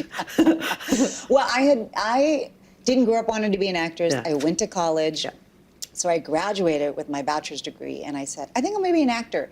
And because Why did you say that? Like, what made you? No, it was a long process, but what happened was I was in my senior year in college, and I ran out of money. I had my Pell Grant ran out, my financial aid ran out. I had 5 jobs. I could not pay my senior year. I just was like, I'm at the finish line, and I can't pay it. My family couldn't pay it, and so a girlfriend of mine said, you should join the scholarship pageant. And it was a beauty pageant, but it was called the scholarship pageant. And she's like, yeah, if you win, you get like tuition and books and room and board and stipend. And so I was looking at the prize list, and if I had gotten 4th place, I could have my books covered. And I said, okay, if I could just get 4th place, that's all I wanted, because then I was gonna patchwork the rest. Okay, that'll pay for my books, and then my other job will pay for this one class, and then like I was trying to figure out how I was gonna pay for my senior year. And then I ended up winning the pageant. And then in this prize package was a trip to Los Angeles. Oh. And so I arrive in LA with palm trees and You were like, all these people, and I was like, this is so beautiful. And I said, I think I'm going to try this. And my mom said, well, you could get a job because I had my degree. You know, and she's like, you could work anywhere. You have your education. I said, okay. So I felt confident. Like I was like, I'm going to be fine. And within 2 days, had a job. You know, I went to a temp agency. I got a job there. I went to go be a temp because I was like, I can type, I can I can answer phones, I can do a lot of things. And they hired me. They're like, oh, you should work here. And so I ended up being a headhunter and pursuing acting. When you hit it in Hollywood, which is, you know, for some people, and look, only a few people get it. We watch the Oscars and say, wow, look at all these people, but only a few people get to have a magic moment like you had, and that you will continue to have. To have that moment on Desperate Housewives, to be at the top, what was life like when it was at its best, when everything was at its peak? At its when peak, it came to not at its best, but at its peak. Yeah. Okay, good. Because it was a different time. Yeah. It was the golden age of television. That's how old I am now. It was a really fun moment in television history. Not only Desperate Housewives, it was Desperate Housewives, Grey's Anatomy, Lost. Like we revitalized the network at the time, and scripted TV. And Desperate Housewives was a dramedy, so it was kind of different, and it was odd, and it was weird, and it was great. But when I moved to Hollywood, I was an extra for 2 years, and then I got 1 line, and then I got 3 lines, and then I got 5 lines, and then I got a part, and so I really had touched every rung of the ladder. Like by the time I got Desperate Housewives, it wasn't a surprise to me. I think it was a surprise to the world because nobody had heard my name, but I had been working towards this moment. Yeah. And I was like, I deserve this moment. I worked very hard for this moment. That's big, I think. Yeah. I think not having any imposter syndrome, I didn't go to acting school, not having any of that. No. I was like, I prepared for this opportunity. Of course I should get it.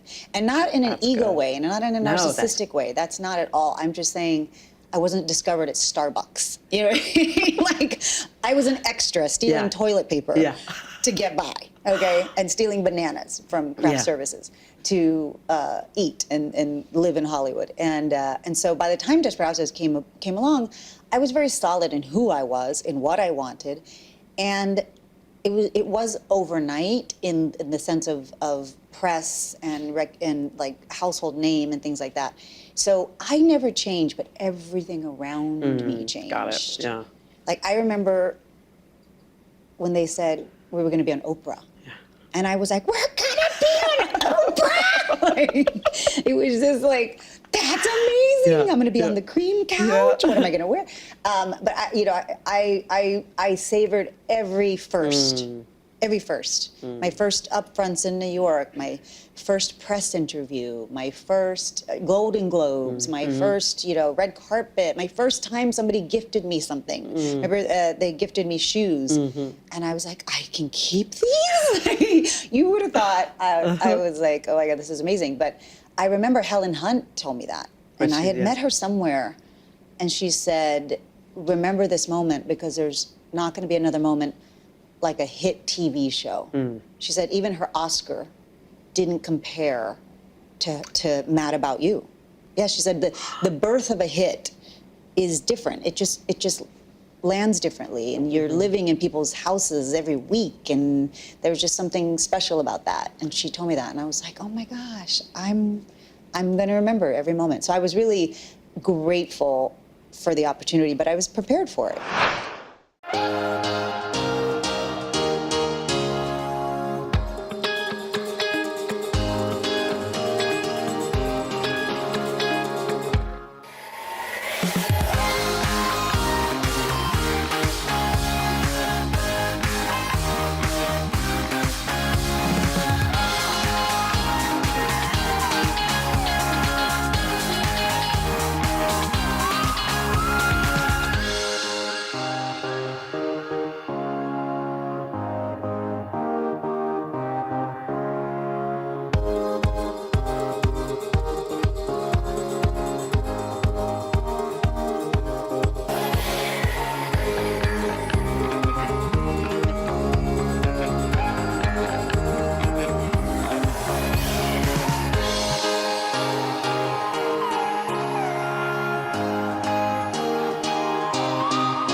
So you're riding high, everything is great. Meantime, you're like, you know what? I think I'm going to get my master's. So I think I'm going to start studying all over again. Usually when you're at the top and you're like riding high, you're not thinking about what's my master's going to be in. What made you decide that was the time you wanted to start studying? Well, my mom bothering me about it because everybody in my family had a master's degree, and she's like, well, you're the only one. I was like, well, I think I'm doing okay, Mom. And yeah, looking back, I don't think, if I knew what I knew now, I wouldn't have gotten it because it was so hard. How were you jamming in your studies? I went to night school. So I would be on set every day, and then at 7 o'clock I'd get out of set and I'd drive to night school from 7 to 10:30 at night. So I'd only have it Monday, Wednesday, Thursdays. Other than that, like that's like, yeah, that was a trek, but like it's all encompassing. Yeah. Like the studying and the you know, the difference between a master's degree and an undergraduate degree is it's very specialized and it's very intense in a subject. But what led me to, also, other than my mother bothering me about getting a master's, was I was doing a lot of advocacy, and I had a big platform, and people would invite me to so many things and come and give a keynote and come and give a speech, and they would write this talking points for me, or they would give me the facts, and I would look at the facts, and then I'd write a speech based on these facts, and then I would look at the facts, and I was like, wait, is this true? And I was constantly asking why, and I wanted to be more articulate and well-read, you know, literate about what I was. What subject did you get your master's in? Chicano Studies, which is Mexican-American history in the United States. And I thought, I have a lot of questions, and I just want to understand where we've been so I can help my community go to where we need to be. And so that's what really inspired me to go back. What did your master's degree give you that you didn't have before you earned it? I think in my advocacy and my political activism that I wasn't just a dumb actress. You know, a lot of people are like, shut up and act. You know, you're an actress, what do you know? And I'm like, well, you're a dentist. Why don't you shut up and do teeth? You know, like, we're all citizens. Like, we should all participate in democracy. And so I did feel like I had to work a little harder to prove to people that we all should have an interest, and a vested interest in what this country does and looks like for everybody. When I did get the microphone and the platform that I have, I was getting invitations, hundreds by the week, of, you know, save the dolphins in Japan, and AIDS in Africa, and you know, this thing is happening in Thailand, we gotta go. And I was like, yes, oh my God, that's important. The environment, like, everything's important. And I realized I could do anything, but I couldn't do everything. And I wasn't really making an impact in any of them. I was like going to this event, I was going to that event, and it wasn't until I was getting my master's that I was like, I really need to figure out where I'm gonna have effective, sustainable change, even if it's with one family, even if it's with one person. And that's when I started the Eva Longoria Foundation, focusing on Latinas, because I knew I wanted to help my community, and I wanted to help the women of my community. You know, Latinos are the fastest growing demographic in the United States, and it's the women driving that growth. It's the women who are the CEOs of their household. They make the financial decisions, the educational decisions, the healthcare decisions. And so it was important for me to prepare that specific group for the future jobs of America, for this country, for the world. And so that's why I decided to zero in on Latinas. We're a pretty special group. Yeah, I like that saying. It's like, don't go wide, go deep. Find one thing instead of trying to. I got to do one thing really well. A lot of people who get to the top of the mountain are happy, and they just pack their bags and go. You're like, you're coming up here with me. I want you to come up here with me. Your foundation is about that, upward motion. Yeah, I mean, you know, there was just such movement of like leaning in, you know, lean in. And I was like, no, reach back. Like, you've got to pull people with you, and you can't just keep moving forward by yourself. You've got to look back, and you've got to say, who else is behind me? Keep the door open. Let everybody in.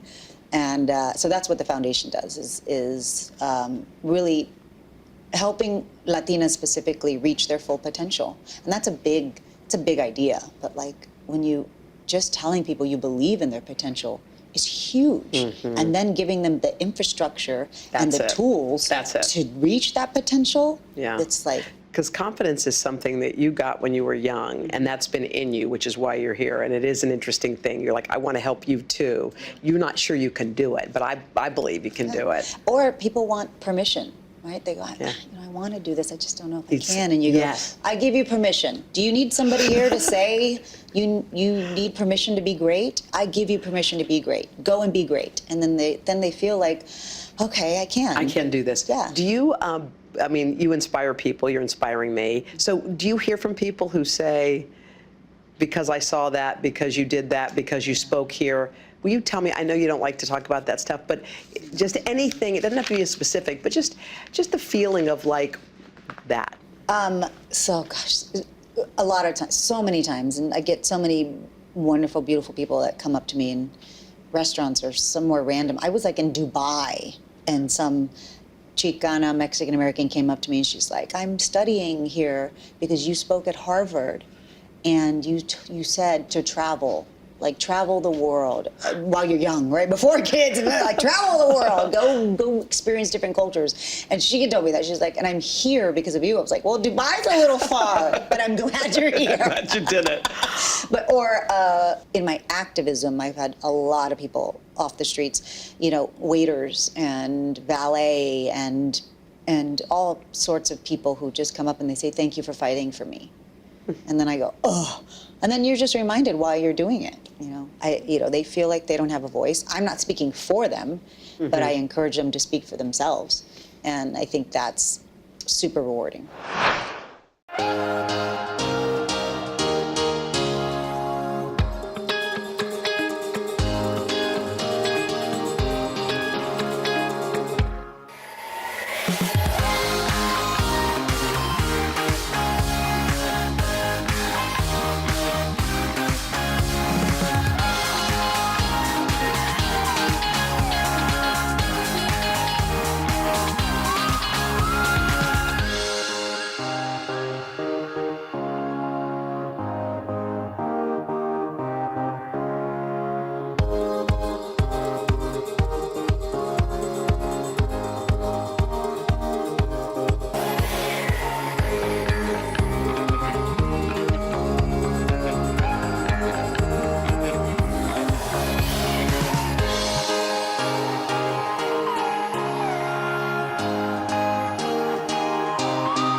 So you decided you were going to learn Spanish. It wasn't spoken in your house, but you were going to learn it. Yeah. When did you decide to learn it, and what was that process like for you? Hard. But you know what? My second language is French because of my husband at the time was French. And so I learned French, and I was speaking French, and I was fluent in French, and I would do interviews in French. And then when I would do press, people go, right, but you're going to do an interview in Spanish, right? And I would be terrified. I would be like, I don't speak that well. And so it was because of that. Like, I wasn't feeling Mexican enough. Like, I felt a little bit of a fraud. Like, I was like, I'm Mexican, I don't speak Spanish. You know, I'm proud to be Mexican, but I don't speak Spanish. And language is such a big part of culture. Language is really an entryway into understanding a culture in its entirety. But at the same time, I don't think people need to feel less than if they don't speak their native tongue. I think you can still have, like I did, I had such ties to being Mexican, even though I didn't speak. And so I just had this sudden urge to, like, I need to speak Spanish. I need to speak Spanish. And I was 40 when I started. Wow. And now I'm fluent because I live in Mexico City, but it's been 10 years of learning. It was a journey when it was hard, but it's been one of the greatest accomplishments of my life is to be able to do an interview in Spanish, to talk in Spanish, to argue politics in Spanish. Like, I feel like now I can. You got the hang of it? Now I got the hang of it. I'll still make mistakes, but I don't care. Cool. So you don't stop. That's your life. Look, You are directing this film, which I am excited about. Just first of all, just tell me about it.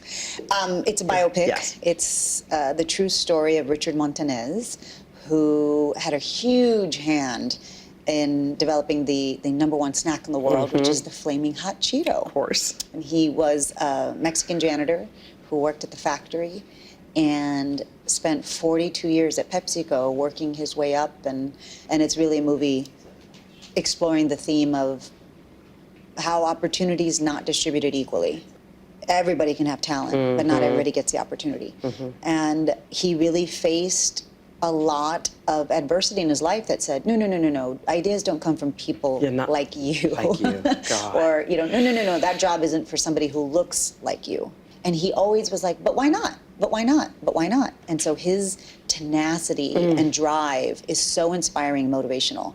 Like, this is not the history of the Cheeto. This is the story of Richard Montanez, and it's beautiful. I love that you chose that. Was that a layup when you learned about it? You're like, that's the one. That's the one. You can tell. Everybody goes, how did you find this story? I said, no, this story found me. And it was one of the few times that I read something and I said, only I can do that. I am the one that's going to bring this story. I have to do it. And so my agent was like, you should go in on it. You're not going to get the job. Not because she didn't believe in me. Yeah. She was just like, look, you haven't done a feature. You don't really have the body of work to prove you can do this story. And I said, well, I don't have the body of work until I do the movie. And so I basically, like acting, I auditioned and auditioned and auditioned and told them my vision and pitched them my ideas and showed them everything I wanted to do and how I wanted to bring his story to life. And they finally hired me to do it, and then we did the movie. That's what you do. Yeah. You don't ever stop. That's why you're sitting here. Yeah. You're like, they said no. So here's what I did. I mean, so far, that's like your thing. They said I couldn't get a job. no. So I did a different pitch. So then I went ahead and I got it. I got an idea. It's a spicy chip. It's gonna change everything. It will save our factory. And you're a janitor. No, hang on. I said, I want to make a movie that makes people leave the theater feeling inspired, feeling like they should have a conversation about what are they scared of and what can I accomplish, what can I conquer? And that's the movie we made. It's going to make people feel really good in a time where I think people need to feel good. People do. And lastly, is there a quote or a mantra or something that you live by that is kind of front and center for you? I know you've got a lot. I have so many. Give me my iPhone, I have a list. No, but probably the one I love most, and it's probably my daily guide is Maya Angelou. And she says, people will forget what you did, they're gonna forget what you said, but they will never forget how you made them feel. And I never forgot that. Can I tell you something? Yes. I feel good. Oh, good. That makes me feel good. Oh, I feel good.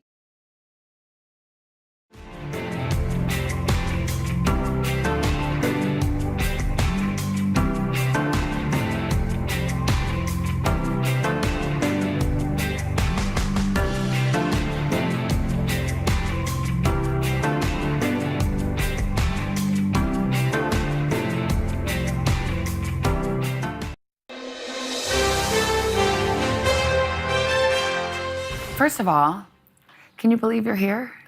How far you've come? I've come a ways, yes. Yeah, it's hard to believe, and sometimes I just want to, like, pinch myself, or someone will be introducing me, and I literally well up because it's so much different from where it started. I started.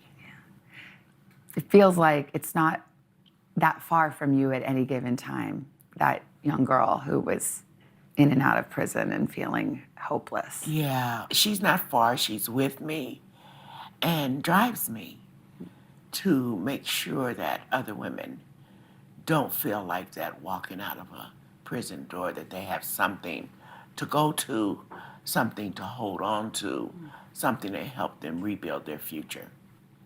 Do you ever imagine what it would be like if you could somehow go back in time and whisper to her, Susan, just you wait, what you're gonna do? Yeah. You know, as I go back in time, I knew there was something different, but I just didn't know how to get to that different. And it took continual suffering and questioning to find that different. Tell me a little of your story. I mean, Your story is unique, it's your story, and then it's also a story that unfortunately gets repeated so often to this day. But you were a young girl who grew up in poverty and abuse. Yeah, let me go back. I was born into violence, born into poverty, born into so many unfortunate circumstances, abuse, neglect, things that happen in the projects. That's common in those projects. And I had to learn to navigate, to hold on to myself, to my sanity, to hope. And then I lost my son. His name was Marquet. And I could no longer hold on. I began to drink. I drank to drown the pain and the grief of losing a child. It escalated to drug use, and for the drug use, I was incarcerated. And I'd leave prison, and I'd hope that there would be another life for me, but there were no doors open, no one to help me after, so much harm had been done to me. And, I would inevitably return to prison. And this happened over and over and over again. 6 times. 6 times it happened until I found help. What was it like in prison? I experienced prison, I imagine, much like my ancestors that came here and were stripped from everything that was familiar to them. I was stripped of my identity. I was stripped of my choice. I was stripped of my freedom. I was made to work. I was stripped of my dignity. I remember literally being stripped and my whole body examined as I was locked up and chained up and carted off to prison.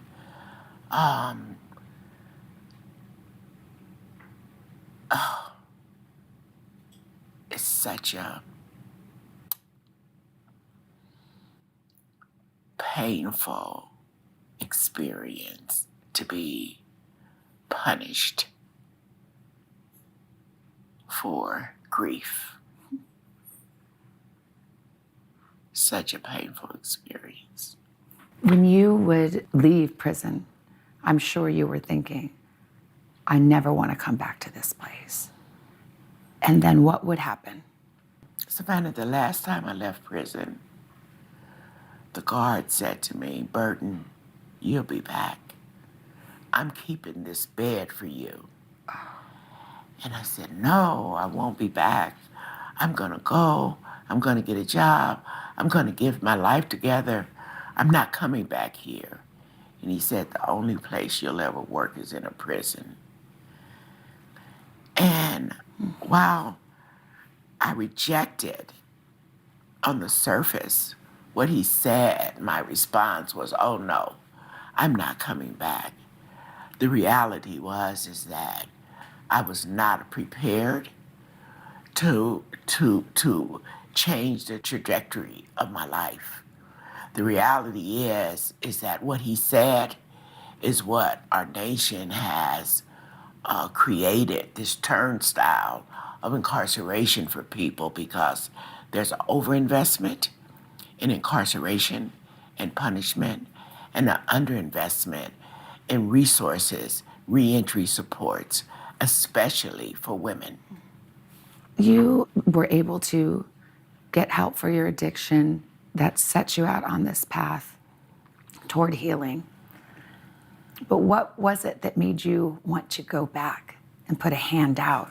You didn't do it years and years later when you had it all made. No. You did it while you were still fighting. Yes. You said, let me go back and bring some friends, bring some others with me. Yeah.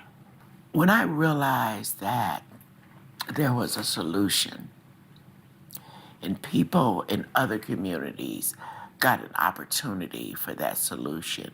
See, where I got sober in Santa Monica, people weren't incarcerated for substance use. They went to treatment. They got a court card. They got a diversion program. And I thought, why isn't this happening in my community where it's so needed? And I left the recovery home, and I got a job, and I saved my money, and I bought a little house, and then I'd go down to the bus station. I wanted to stop the unnecessary pain and suffering of women who were being released from incarceration. I wanted to help bring families and safety back to our community. I wanted to instill hope that I had been robbed of so many times. I wanted to give it back. I knew I could not turn back all the years of pain and suffering that I had experienced, but I could stop another woman from having to experience the same pain over and over and over again just by providing her a place to live, some support and community, just by offering her a clean environment that was drug and alcohol free, an environment where she could belong. When people come now to one of your houses or one within the network, what is the arrangement? How does it work? So when people come to a new way of life, when a woman comes to a new way of life, we welcome her. We ask her how we can help her. We ask her what are her dreams and her goals. And many times right off, there aren't any, or people aren't accustomed to being asked those questions or treated in a manner which welcomes them. We ask, do you want something to eat? Sit them down, and then we begin to work with them to get their government documents, to connect them to health care, connect them to school or the workforce development, to have them just, belong somewhere safe. When you think about it, what you're offering, what you do is, it's so much easier than incarcerating people over and over again. It makes so much more sense to help them transition to a new way of life than to just throw them to the streets and say, well, good luck.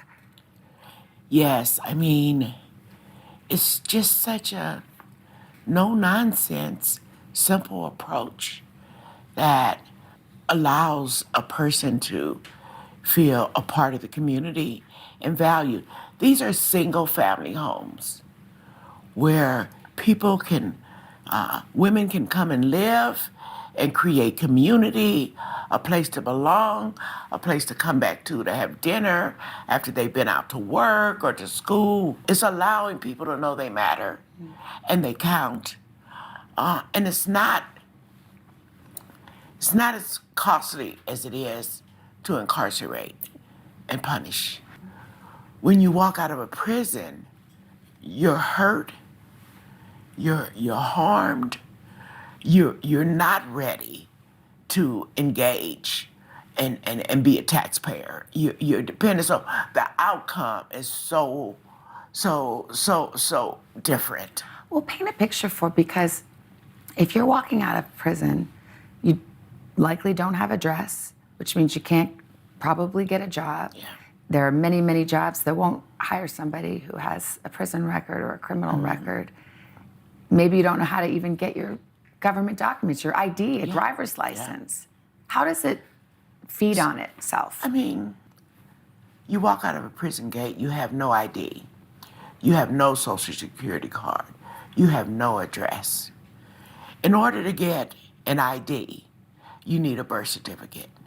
In order to get a social security card, you need an ID. So getting those things without stability, without an address, is next to impossible. And I used to be so down on myself, like, why can't you make it? Why can't you get it together? What's wrong with you? what I discovered, there's nothing wrong with me. There's not anything wrong with us.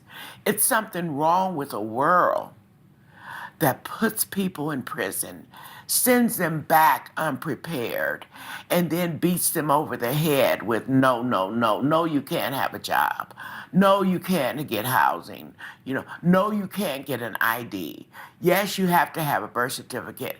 I mean, the obstacles that are piled up against a person is excruciatingly impossible to get, and it's painful to experience. So we're gonna take you to get an ID. We're gonna take you to get a birth certificate. We're gonna educate employers about the value you bring. People coming home from prison they're hungry to work. They wanna prove themselves. They wanna be a part of society. So we're gonna be a good employee. We're gonna be a good student.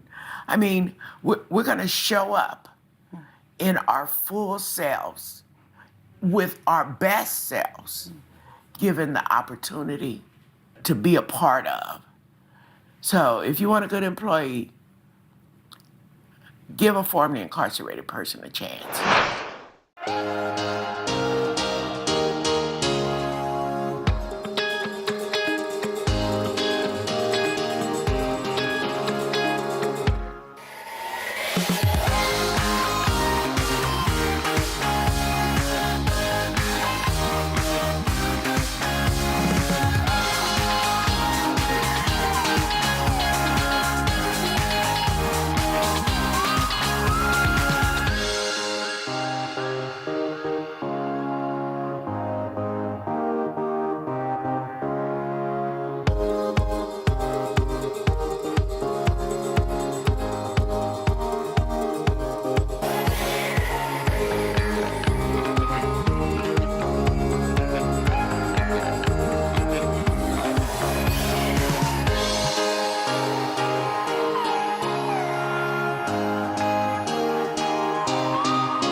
Susan, do you remember the moment that you realized it's not just me, what happened to me, it's a whole system?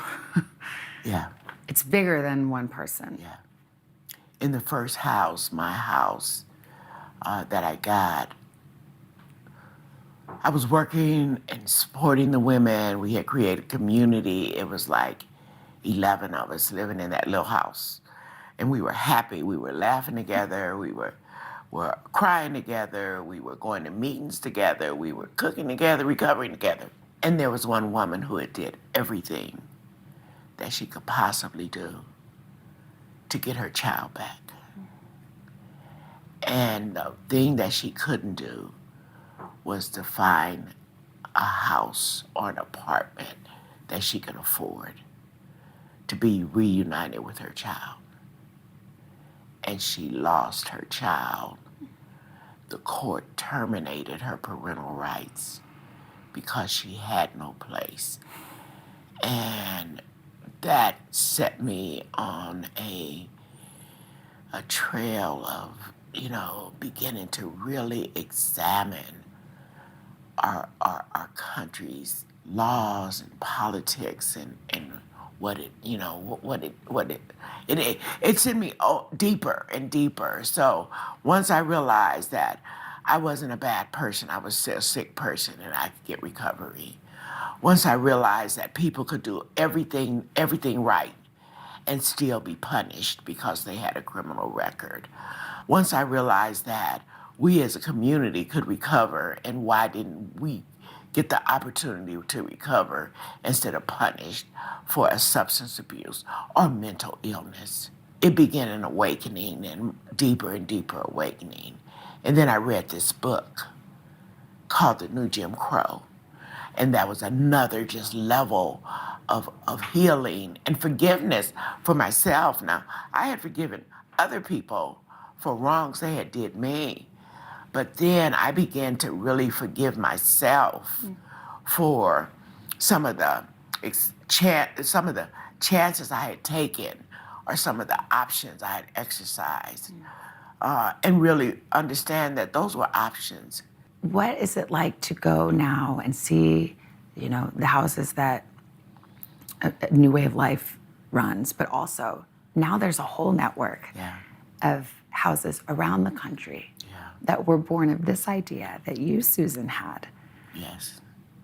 What is it like to see this flourish? For me to see all of the changes that have sprouted out all around the nation, all around the world, because I cared enough and I loved enough to make a different type of investment.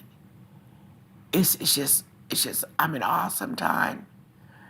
But you know, I have to keep my feet kind of grounded and say that this is what should happen and this is what needs to happen, and hoping that other people take a cue from it and also change the investment to support, compassion, and be sensible about how we're investing.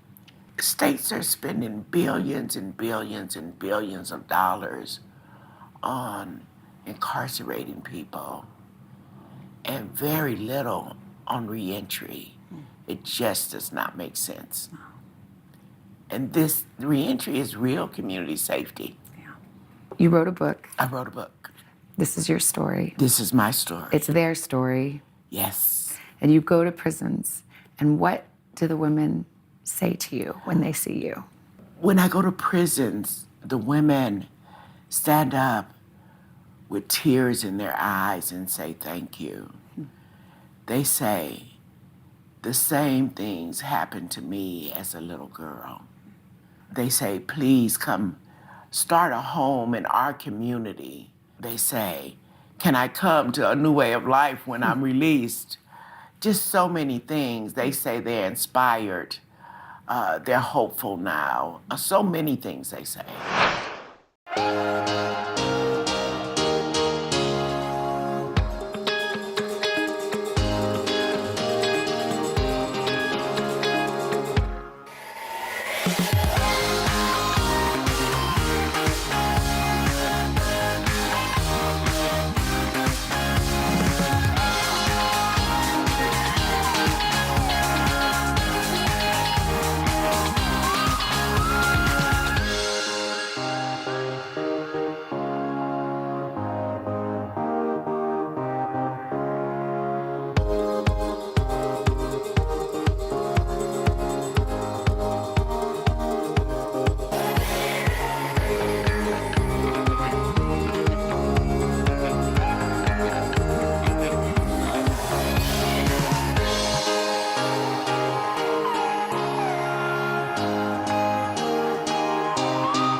Did you ever see that guard again?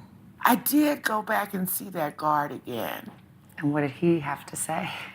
He saw what you had become. Yes, yes. So what I can say is that he saw me coming back all right. He saw me coming back leading women to freedom. Yes. What a moment. Yes. And he recognized you? I don't know if he recognized me and put the words together that he had last said to me, but I know he recognized me as someone who had been incarcerated and had came back. Sometimes you actually go to the bus stop in Los Angeles near Skid Row. Yes. And you meet women. Yes. Coming back, getting out of prison, just like you did all those years ago. Yes. What's it like when you can walk up to them and say, I have a better way for you? Yeah.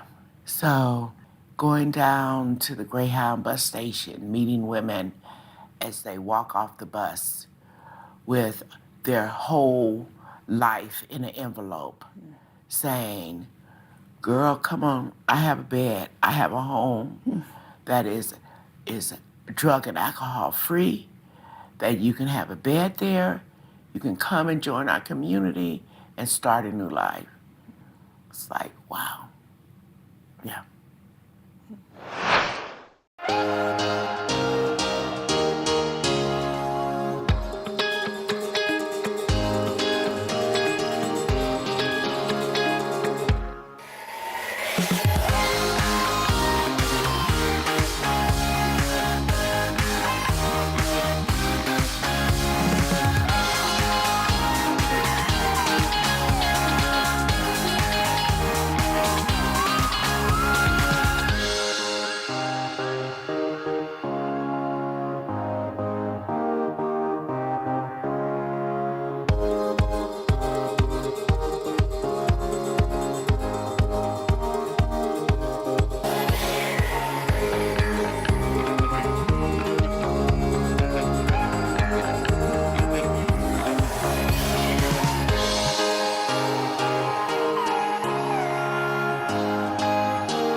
What is it about you that you did go back? And lots of people might have just said, I'll just take care of myself. I'm gonna go on. I probably could have, stayed in Santa Monica and walked along the beach and had a nice little life. But Savannah, I had found a solution to a problem that many, many people didn't know and were continuing to suffer. I felt like I had a responsibility to share that solution and solve some problems, some deep problems in our community, to repair some of the harms of mass incarceration, repair the harms of the war on drugs, repair the harms of disinvestment in communities that like South LA and like right here in Westchester. I feel so happy and fulfilled with what I've done with my life once I got sober. I feel so much meaning and purpose that it's just not about me. It's about what I can do in the world to make the world a better place. So let's not just, walk away. We're here and we live for a purpose. Let's invest in more than ourselves. I feel so fulfilled. And, I think that my creator says, Miss Burton, job well done. Susan, job well done, Yes. My good and faithful servant, well done. My good and faithful servant, well done. You inspire so many people. What inspires you?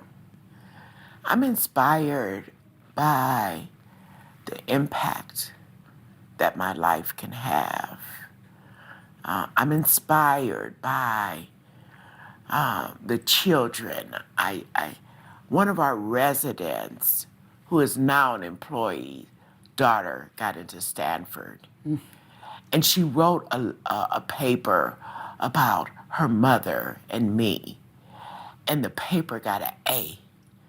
And I'm inspired to see what she's gonna do in the world. But I saw she really got it. And she said in that paper, if her mother hadn't gotten to a new way of life, that she probably wouldn't have made it to school. You have many daughters and sons in your legacy, don't you? I do. I have a whole village. Daughters, nieces, nephews, children, so many, yes. Susan, you showed the way. Yeah. To be sitting here with you today, after all that I've gone through, I understand what a miracle it is to be able to pull out and pull through and stand up and reach back and have the level of love, the level of understanding and compassion for my community, for women like me, for the community to be better. I mean, somewhere along the line, people don't recover like I recovered. But I think that being able to love and forgive has allowed me the strength, the courage to move forward to where we are, sitting right here, me and you. Me and you. Me and you, yes.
Hello. Hi. Oh my gosh. Okay. Isn't this crazy all the way to the West Coast? Well, I'm so glad you're here.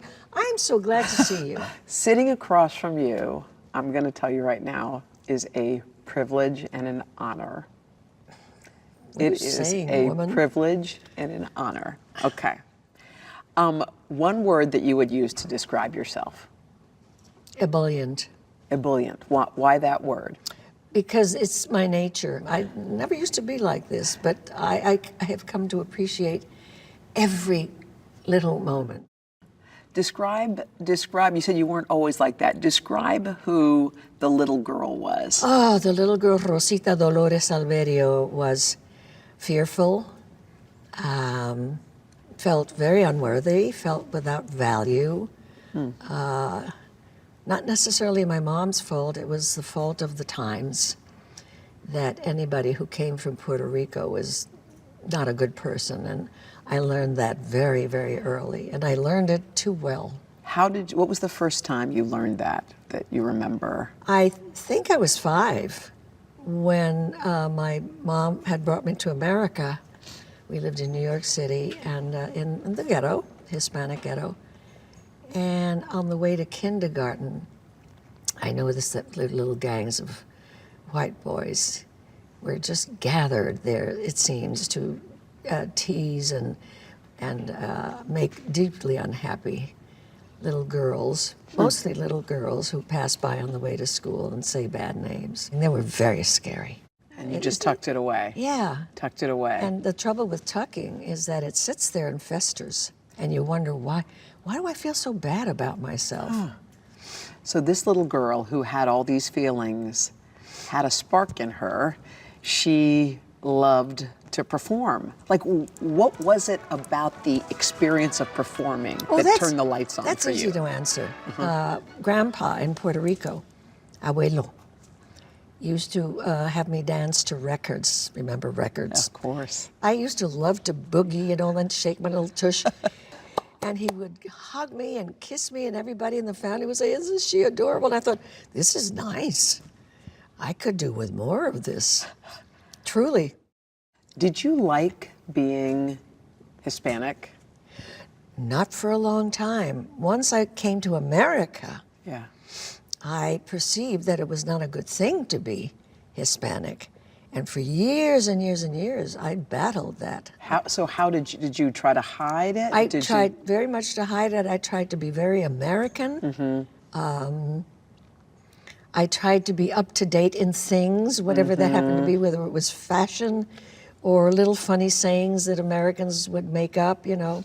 And you chose a career that would put you into the spotlight, so that would highlight again. But I didn't know that. I didn't know that. All I knew was I want to be Elizabeth Taylor. That's what you thought? Yeah, we were the same age, more or less. Yeah. And she was beautiful beyond reason. I thought it was entirely possible. You know, until people tell you when you're young that it can't be, you believe it can. So you wanted to be Elizabeth Taylor, you wanted to be on stage, on screen, and it started happening for you. But you, again, you know, you had a name that your agent thought was not going to work. He was like, not this name. So the casting director at MGM, where I was under contract, said, Rosita Alvario? He said, no. He says, that's too Italian. Rosita Alvario, okay. So he said, we got to change your name. We finally settled. He said, who's your favorite actress at that time? And I said, Rita Hayworth. He said, we'll call you Rita. And he said, that last name really sucks. I said, my stepfather's last name, Moreno. So that's what it became, Rita Moreno.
So you were getting parts, and you were getting a lot of roles, but the roles seemed to have a common thread. Yeah. The thread was... Native girls. Yes. At first it was great. Anything would be good. Sure. Anything. I'd be in a movie. Everything was new and thrilling and delightful. And I looked prettier than I'd ever looked because the makeup was perfect. And then more and more I kept having to learn how to do accents, and the makeup got darker and darker and darker. And all because of my name. And I began to see a pattern emerge, and it began to make me very sad. And there was no way that I knew to make that turnaround. Because it was American Island Indian girl, girls, right. island girls, immoral. always illiterate. They didn't know how to speak. They had to Yeah. have accents that nobody even taught me. So they would all sound like this. Even if they were Egyptian, they would sound Puerto Rican. What did that do when you were cast in those roles and you realized this is the box I'm in? This is the box I'm in. Right. What did it do to your soul, your self-esteem? It was really seriously at risk. And as I began to see that the girls I always had to play were always illiterate, they always had accents, they always had dark skin. But you know, I was so naive. I was that little Bronx girl that they said, you know, you want to sit in the mud here and, you know, put it on your face? Okay. Whatever you ask. I don't like the way it feels, but okay. It sounds like that thread of just saying, okay, happened in your career as well when it was, you know, sexual harassment obviously was rampant in Hollywood. Oh. But when you're young and naive and just all you want to do is be accepted, right? You were like the perfect prey for some of these men. I had a studio head. I was like 21 or something. And he took one look at me and he thought, ooh, yum, yum. I was really afraid. This is what's so sad about me then. I was deeply afraid that I might get talked into having an affair with him, that I would get talked into by him, simply because he was so powerful. Not because I wanted a break in films or anything, nothing like that, but because he would just overpower me. I was really scared to death that I'd somehow allow myself to get trapped. When those things happened to you in Hollywood, and they did, how did you emerge? The only thing that saved my life, I know it, and I say this in my documentary, was psychotherapy. Yeah. It was Marlon Brando, with whom I had a 8-year on-off relationship, who said to me one day, you really need help. You need to see someone. Was he at that point, or as you reflect on your life, was he the love of your life? Oh, he was the lust of my life. Marlon Brando was the lust of your life. My husband was the love of my life. Marlon was the lust of my life. And that part of it was exceptional. You know, oh, wow, that was incredible. And he was really also a very interesting man. He was very funny. Humor has always meant a great deal to me. Humor to me is sexy. Why is it sexy? Because I always think that a man who can be fast on his feet with humor can protect me. I mean, to read about and to learn about your love, your lust for Marlon Brando at that time, that was so intense that it actually drove you at one point to take pills to try to do away with my life. That's right. That just took my breath away, Rita. Yeah, it nearly took mine away as well, permanently. He kept disappointing me, but you know, let's put things in proper perspective. You let things happen, all right? People aren't just mean to you. If you keep letting them disappoint you and hurt you, then there's something wrong with this relationship, including yourself. The straw that broke the camel's back, as they say, this one deception, this 100th deception, was in his bed, asleep, and I thought, I can't do this to myself anymore. I just can't do this. I felt so humiliated. And I went to his bathroom and looked in the medicine cabinet, and he took sleeping pills now and then. And I just stared at it for almost a half hour. And then I'd go back, and then I'd come back to it wasn't something impulsive. Wow. In that sense. It took thought. It took a long time because I thought, if you're going to do this, this is forever. This is going to be your last breathing moment. And I was in tears. And I finally opened the bottle, and put, I think, about 10 pills in my hand and swallowed them. And I'm looking in the cabinet mirror all the time and saying, see, that wasn't so difficult. Oh, my God. Oh, it was just horrific. And, you know, luckily his assistant, Alice, found me. But I was close. Wow. I was close. Wow. God, I'm glad that's in the past. I am too.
When most people say your name, they immediately think West Side Story. Nobody worked harder for a part than you did. There is no right or wrong. I had an audition in every aspect of that part. And before I left the last audition, which was the acting one, they were very pleased with, he said, now, Rita, we have to do the dance audition. And he said, I have to tell you honestly, if you can't cut that, you don't get the part. Oh, jeez. So I ran to the local dancing school and took lessons all day long. I could barely afford it. Jeez. But I was in that dancing school like from 9 to 6 in the evening, to the point where one dance teacher said to me, don't come back to my class. He said, honey, you work so hard, you turn a funny shade of purple. She said, and I don't want anything to happen to my class. So You she worked said, too hard you're for it. out. Bye. And I remember going to Yeah. the bathroom, the ladies' room, and looking in the mirror, and sure enough, I was the color of your outfit. That's how hard you worked? It goes beyond red. I know you want the part. I get it. Yeah. But what drove you to that? I really felt it was my last chance to get something and do something that was meaningful. And I wanted that part so badly, I could taste it.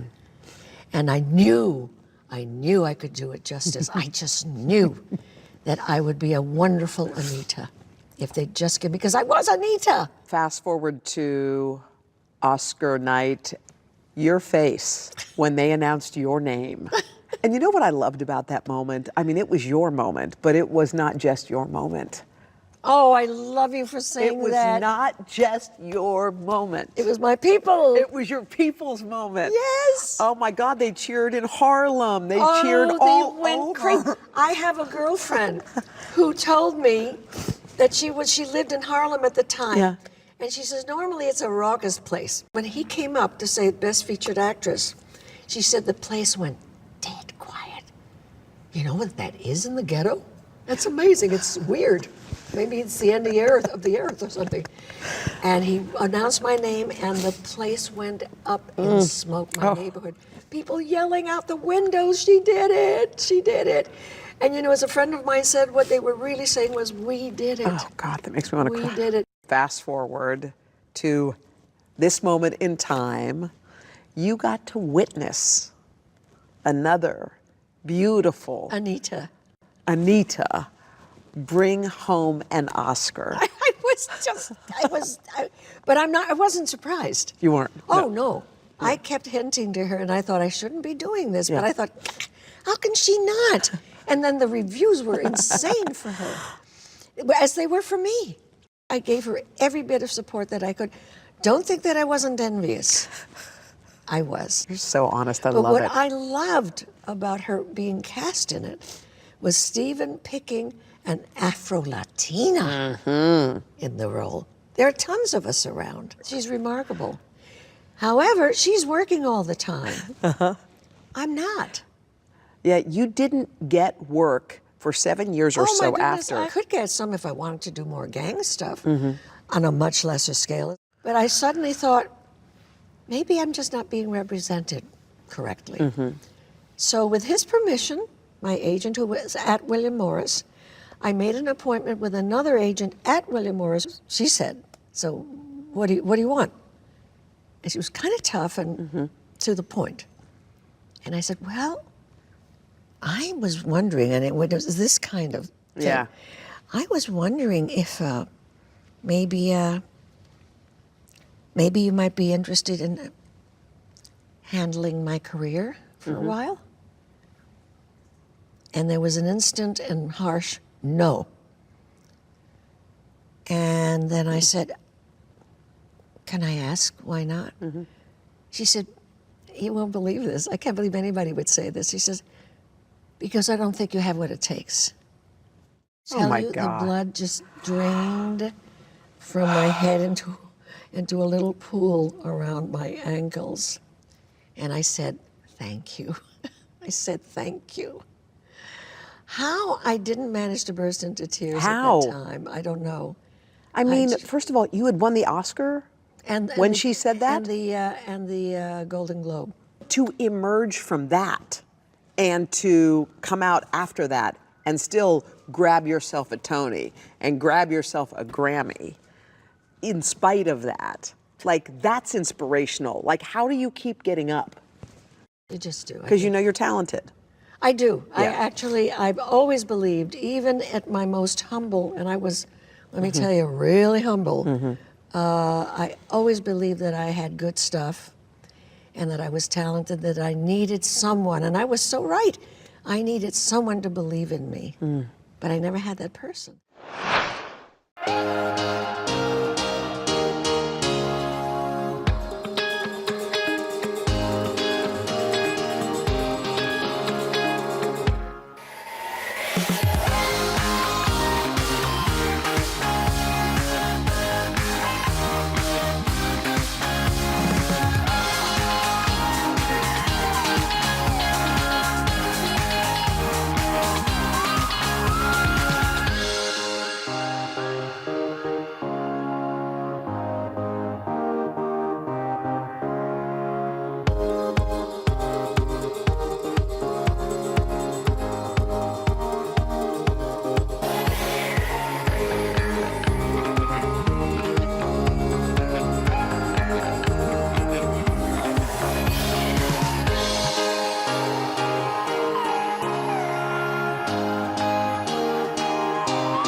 Not only did you win the Oscar, you're the first Latina to I win have the... them all. You got the EGOT. I have the EGOT. Emmy, What's that? Grammy, Oscar, Tony. And then the one that really surprised me was the, oh my gosh. Which one? The Peabody? Yes. You got the Peabody. It's crazy. I mean, this is. I wish my mom were here. You know, you win all these awards. When you gave your Tony acceptance speech, you acknowledged not just who you had become, but who you were. You acknowledged Rosita. You acknowledged. Well, I said that's right. Yes. I forgot that. I said, I'm not only am I proud. Yes. But Rosita Dolores Alverio is beside herself, or Yes. something like that. Yes. Yes. I just thought that was such a huge moment because you had not left anything behind, not that you ever did, but to stand on stage and speak it out loud was something precious, I thought. Oh my God, Yeah. you're killing me. Will you marry me if I propose? I'll be good to you. I'll make you breakfast even. You are so funny. You know what I was wondering? You talk about the little you, the little girl in you. That's right. I call her Little Rosita. Little Rosita. She's the one who still lives in me. You know, everybody thinks that once you've had therapy, everything is swell. Unfortunately, it doesn't work that way. There's still there's something in me. I call her Little Rosita, who is always there to say, ha, ha, ha, ha, ha. I told you, I told you. Told you what? I told you you couldn't make it. I told you you couldn't do it. I told you you'd be embarrassed. All that lives in me. And as I say in the documentary, the measure of being mature is my ability now to send her to her room. Go to your room. And you're still But sending she's her still off. there. I don't think I'm completely healed, and I don't think I will ever be. I think I'm fragile in certain ways still. Very, very sensitive. I love that you never got hard. It can That's do it. not in me. I thank God for that because honestly, I see a lot of people get that way. Because I'm surprised with all the blows you took. I remember thinking once when I was doing nightclubs in Vegas, and very often the audience would get up and stand up, and that's before it became the thing to do. And I remember going to my room, flush with all that, and the dressing room was so quiet, and there was nothing there for me, except my husband calling and saying, how are you tonight? How did it go? And I realized that then. I remember having a moment, an epiphany, as it were, that I was very lucky. Wow. Lenny was with you for years. 46 years. 46 years. Yeah. You got the career and you got the guy. Most times you choose. Well, I got the guy, but then it turned into not a happy marriage because I felt that, it's what I say. I don't want to repeat myself, but it's what I say in the documentary. People make deals with each other that are never verbalized. And I was really also afraid that I would not be good on my own. So you on your own voice, your own choices, your own decisions, nobody's putting their thumb on the scale, nobody's telling you what to do. How did you adjust to that life? Being on my own? Yeah. It was easy. It was easy. Yeah. And it worried me because I came back, his demise happened in New York when I was in a hospital with him for about a month and a half, sleeping on one of those hideous cots where you can feel the floor. And I came home. I remember it was a beautiful sunny afternoon, and my assistant was there, Judy, and I said, give me a big glass of white wine. And I sat in my very pretty courtyard, and I just took in the sun, and I thought, I'm free. I can do anything I want now. Anything. You know what I'm struck by, what I find so inspiring in this conversation, is your directness, your honesty. You say all the hard parts out loud. But you have to. You have to, particularly if you're in my business, which is full of lies and deception. For your own mental health, I think you have to be truthful.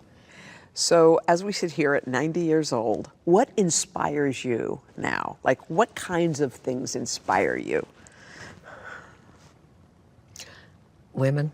Yeah. Women. I have such an appreciation, a deep appreciation of women and what they have to go through to be successful in life. And that doesn't mean stars. That doesn't mean the head of corporation. Just handling their lives and being a parent. That takes enormous amount of work, and it's about time that we support it. See, that's what I love so much, that we are supporting each other. Well, you've been marching and you've been fighting the good fight from the very beginning. You were there when Dr. Martin Luther King gave his I Have a Dream speech. There are life-changing moments. Not more than 15 feet away from him, watching him do that speech. Why was it important that you were there during that I Have a Dream speech? Because it settled for me once and for all that I had a responsibility, that I had advantages that many, many people didn't. And I'd been there when I didn't, so I understood very well. I understood what this struggle was about. I just want to think about your cool life and the things not just the things you've witnessed, but the things you've participated in. Do you know at this point that you're worthy of everything you've achieved and everything? Well, I certainly feel that I've earned everything that is wonderful and good and a reward. Yeah. I absolutely feel that that has not come cheaply. I've had to earn every bit of that, and I'm very proud of that. And lastly, you've, as I keep repeating, you've changed the lives of so many people. Countless you'll never know. Most you'll never know. It's astounding. What is it? Oh, I got to tell you Tell something me. else. I want to know. I had done a television interview, and I talked about my attempt at suicide. Yeah. About a year later, I was walking into the lobby of the Waldorf Astoria in New York, and I see somebody across the lobby, which is huge, go. So I walked toward them, and they ran toward me, and they held my hands, and they were in tears. It was a man. And he said, "Thank you." Oh, this is hard. He said, "Thank you. You saved my life." Oh, jeez. And that's when I thought, I just have to help in any way that I can. So, words do have meaning, and when you have people playing with them and saying dreadful, untrue things, it's heartbreaking. Well, you're a healer. You know what? I think I am. Too. I think I am. A healer. Okay, I think we need Kleenexes on aisle 1.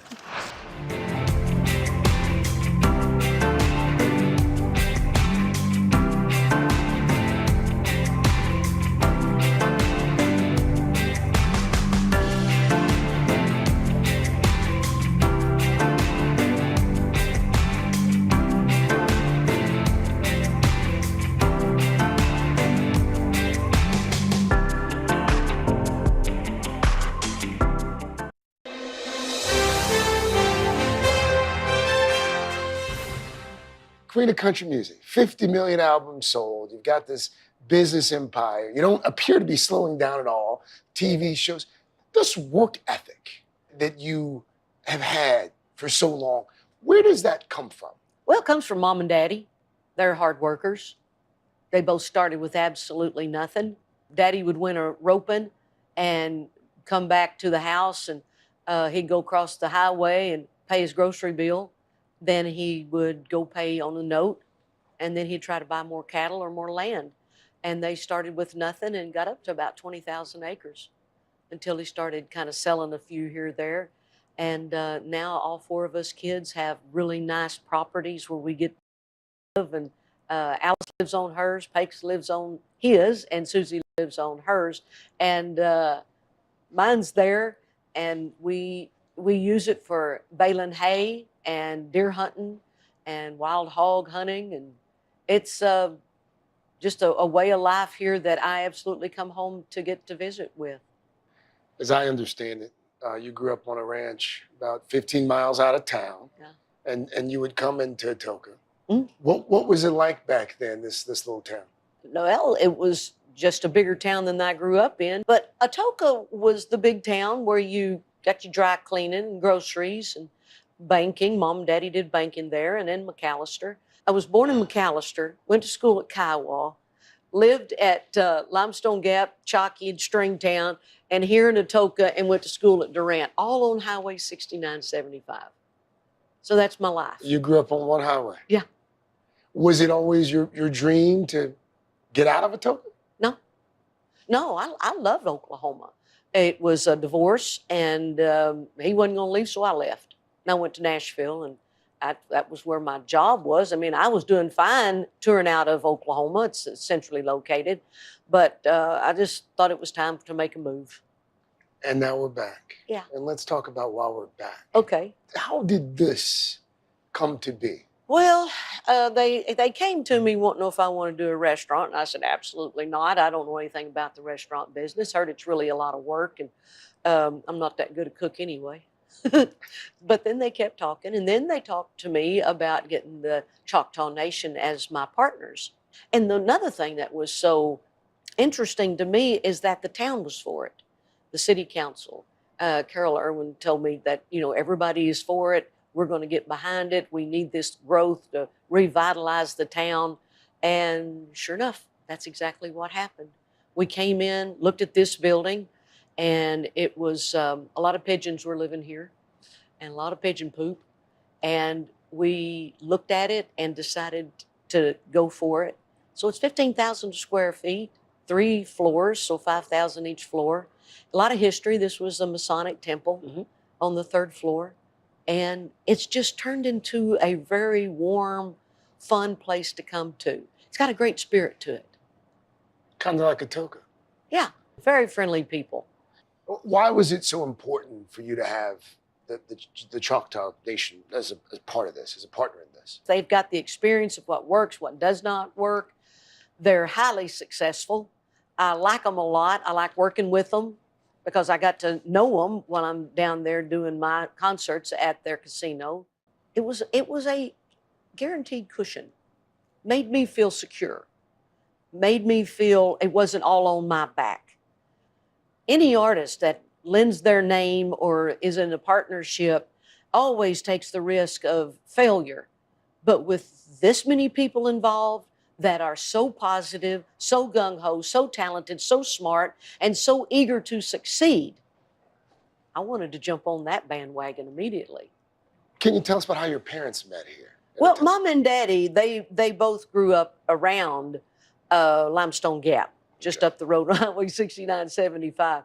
And Mom and Daddy knew each other from school, but Daddy said one day he passed by their place, Grandma and Grandpa's place, and saw Mama carrying a big old 5-gallon bucket, I guess to slop the hogs or something. He said, she could fit in my program.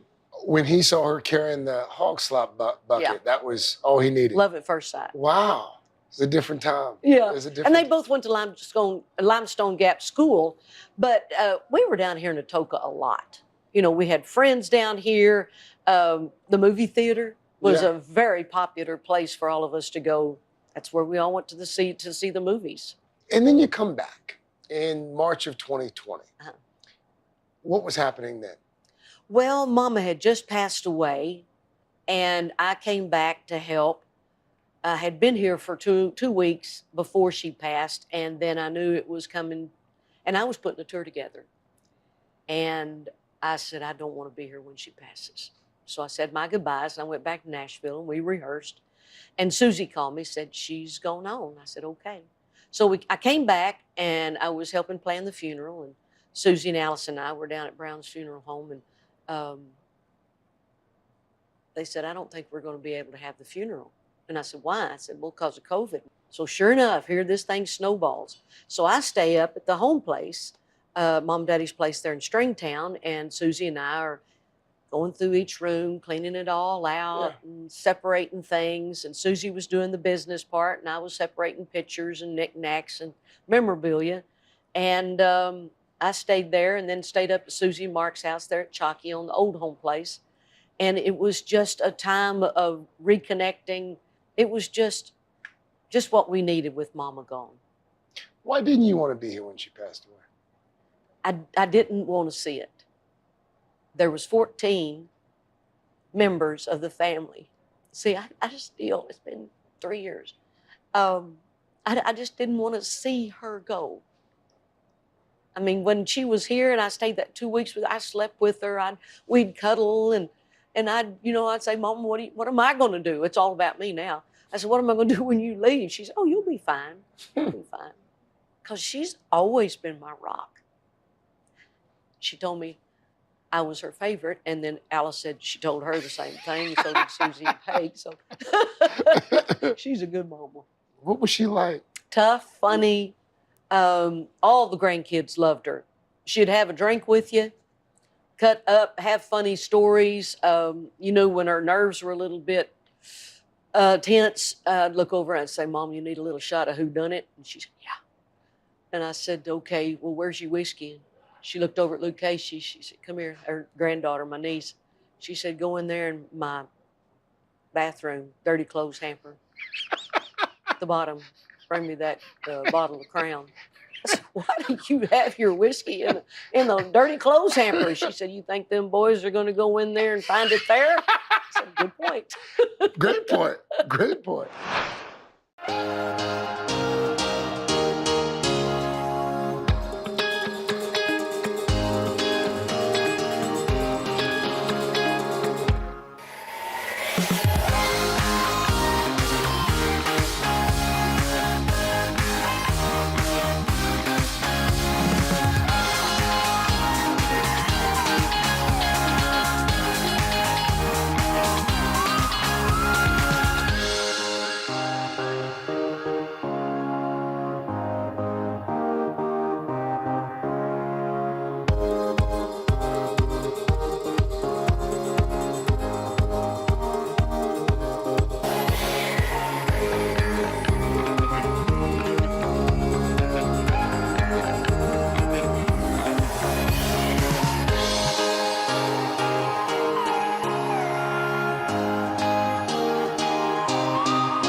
And this is what I think a lot of folks would find striking. I mean, you made it big, I mean, you're the queen of country music. You're in Nashville. You're in Beverly.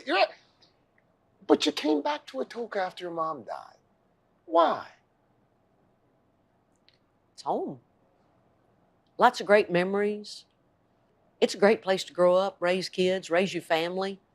Sometimes I wonder what it'd have been like if I hadn't left and gone on to Nashville. What would be different? But you can't look back. Hindsight's 20/20. You didn't just keep ties. You decided, you know what? I'm gonna help Atoka come back. How did that come to be? I've been working with the folks down in Sherman Denison for quite a while, since the early 80s. We have the Reba Ranch House down there. It's kind of like a Ronald McDonald House. We had a Reba rehabilitation mammography unit, the rehab center, and then the mammography unit that would go around and test women that couldn't make it into town or to a hospital. So I've been doing a lot of things like that, southeastern Oklahoma, northeast Texas. But when Carol came to me about the restaurant, I said, no. Then she says, it will really help the town. It'll help Atoka County. It'll help surrounding areas. Well, when you put it to me that way, if it'll help other people, I was for it 100%. And as I said, with the Choctaws being a part of it, and that was going to make it more fun, I love being in business with the Choctaw Nation, and the people here are just hardworking, good people. So Mama always said, and Red Stegall said this too, always surround yourself with people who are smarter than you and who are good people and have your best interest at heart. And that's what we have here in Atoka, Oklahoma. Why did you think that this would be such a great way to honor Mama? She loved Atoka. She came down a lot. She had lots of friends here. And then with her books, Mama could read 5 books at one time. She'd have one in the bathroom by her bedside, in the living room, probably one in the car, just in case. And she could keep up with all the stories. So books were a thing that she absolutely loved. That's the only thing she really collected that I know of, except little bottles of shampoo and conditioner from a hotel room. I found sacks and sacks of that kind of stuff. She was a hoarder. Is this the Library? collection? Yeah. These And this is not all of them. Oh, somebody had a little accident. A lot of these books I gave Mama. And when we were going through them, this was probably one of my jobs, other than cleaning out her bedroom and the bathroom and hall closets and everything. We're taking care of the books. I went through every one of them, and I had them all put in, like Mary Higgins Clark's was one of her favorite authors, and she had tons of them. So I had all of her books together. James Patterson, I had them all together. And as you can see, they mixed them up here, which I think is really cool. But Reba, so folks can come in and borrow a book and just bring it back? I don't know if they've ever done that or not. Okay. We were worried about people just coming there and taking them, but Alice said, you know what? If they need a book, let them take a book and they can read it and bring it back. Or if they have some books that they want to donate, they can also. She was quite the prolific reader. Mm-hmm. Yeah. She was a school teacher. Yeah, she was a school teacher and loved to read. That was her most favorite. I could even tell you which room some of these books were in her house. Yeah. She's smiling on this for sure, though. Yeah. What a great way to honor Mom. Yeah. That is.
Okay, so here is our merchandise floor and memorabilia everywhere, like I told you. We got sparkles, sequins. Of course we got camouflage. sparkles and sequins. Look at that. And did you pick out a lot of this stuff? No, No, I let the people who are good at that do their thing. Yeah. Every time I come up here, they've got some things up here that I think I just can't live without. Yeah. Reba, I mean, that's beautiful. Some Isn't it pretty? rhinestones. Yeah. But this you wore. I did. Yeah, on the right, of course, Annie Get Your Gun. On the left, that was my first outfit that my bus driver's wife, Millie Wilson, made for me. And you remember all this. Oh, yeah. That's amazing. Yeah. That's amazing to me. When folks come in and enjoy Reba's place, what do you want them to experience? What do you want them to take away? A great experience. I want them to take away fun memories, souvenirs, great food, talk about it all the way home. Because there's a lot of things to do here, walking around looking at all the memorabilia. I'm a pack rat. Mama was a pack rat. I am too. Why was it so important to have so much of your past as part of this place? Well, one thing, I've got warehouses that I needed to get them out of there and put them somewhere. I kept thinking one of these days we'll have a museum. And because a few years back, I stopped auctioning off my outfits and stuff. I kept thinking, you know, we're going to need it somewhere. And sure enough, here we are. But you're talking about decor a while ago. The doors, they were the doors that were on the second floor in the apartments. And so, and they've got numbers on them. And so we kept them. They're in the bathroom. They're in between the booths. And it's just another thing to talk about. Everything needs a story. Yeah. It's like a country song or a good book has got the greatest story. So when you walk into Reba's place, there's lots of things that will, one question will really spur on a great story. How involved were you in the planning of the building, the renovation, the menu here, the decor? Very, very involved with it. Picked out the fabric for the curtains on the booths, the leather, the pleather, everything. We're getting drapes in here because this afternoon sun's really hot. The chandeliers.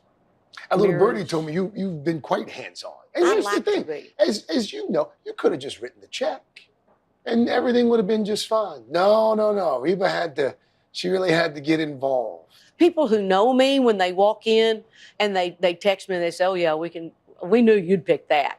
You picked that over there, didn't you? And I said, oh yeah, that was what I wanted. It's very important for people to know that I have a lot to do with this.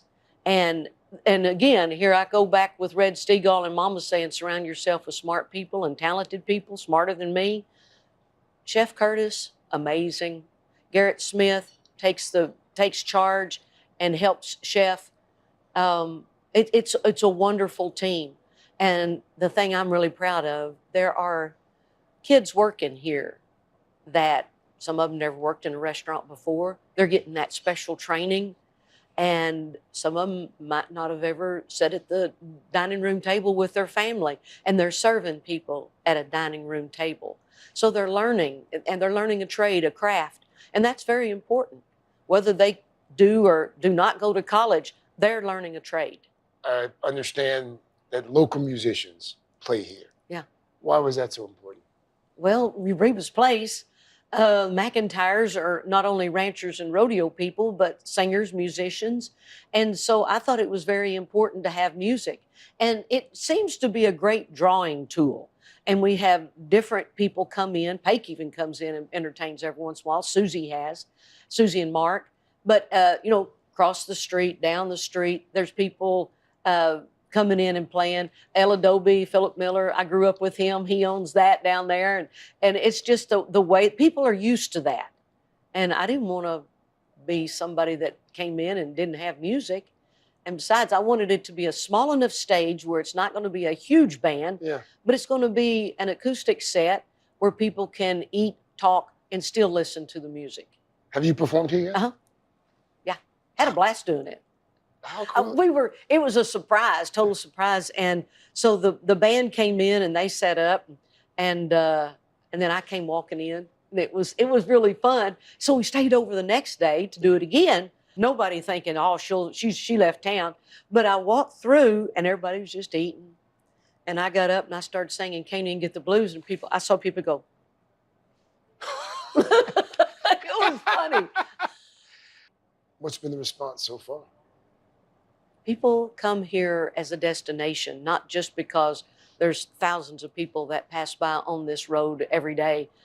They came as a destination, whether it's a 90-year-old grandma that wants to have her birthday here or a little kid that you'd think would be going to Chuck E. Cheese. No, they want to go to Reba's place for their birthday party. They're coming from all over the country. I heard that during one of your trips here, during the renovation of the building, you had to be rescued. What happened? Well, we were up here on the 3rd floor, and the renovation had already kind of started by, when I say renovation, cleaning out. And there was a lot of traffic on these back stairs. And this is 1907, I think, when this building was built. So those stairs were not that sturdy, I guess. So Rex and I had come down from the 3rd floor, and we had gone down the stairs, and we were on the 2nd floor, and we were going around to go down the stairs again. And there was a ceiling fan, looked like something in the Bahamas. And I said, hey, Rex, come here, look at this. What if we took this down and kept it when we get through with the renovation and everything and put it back up? That'd be, whoa.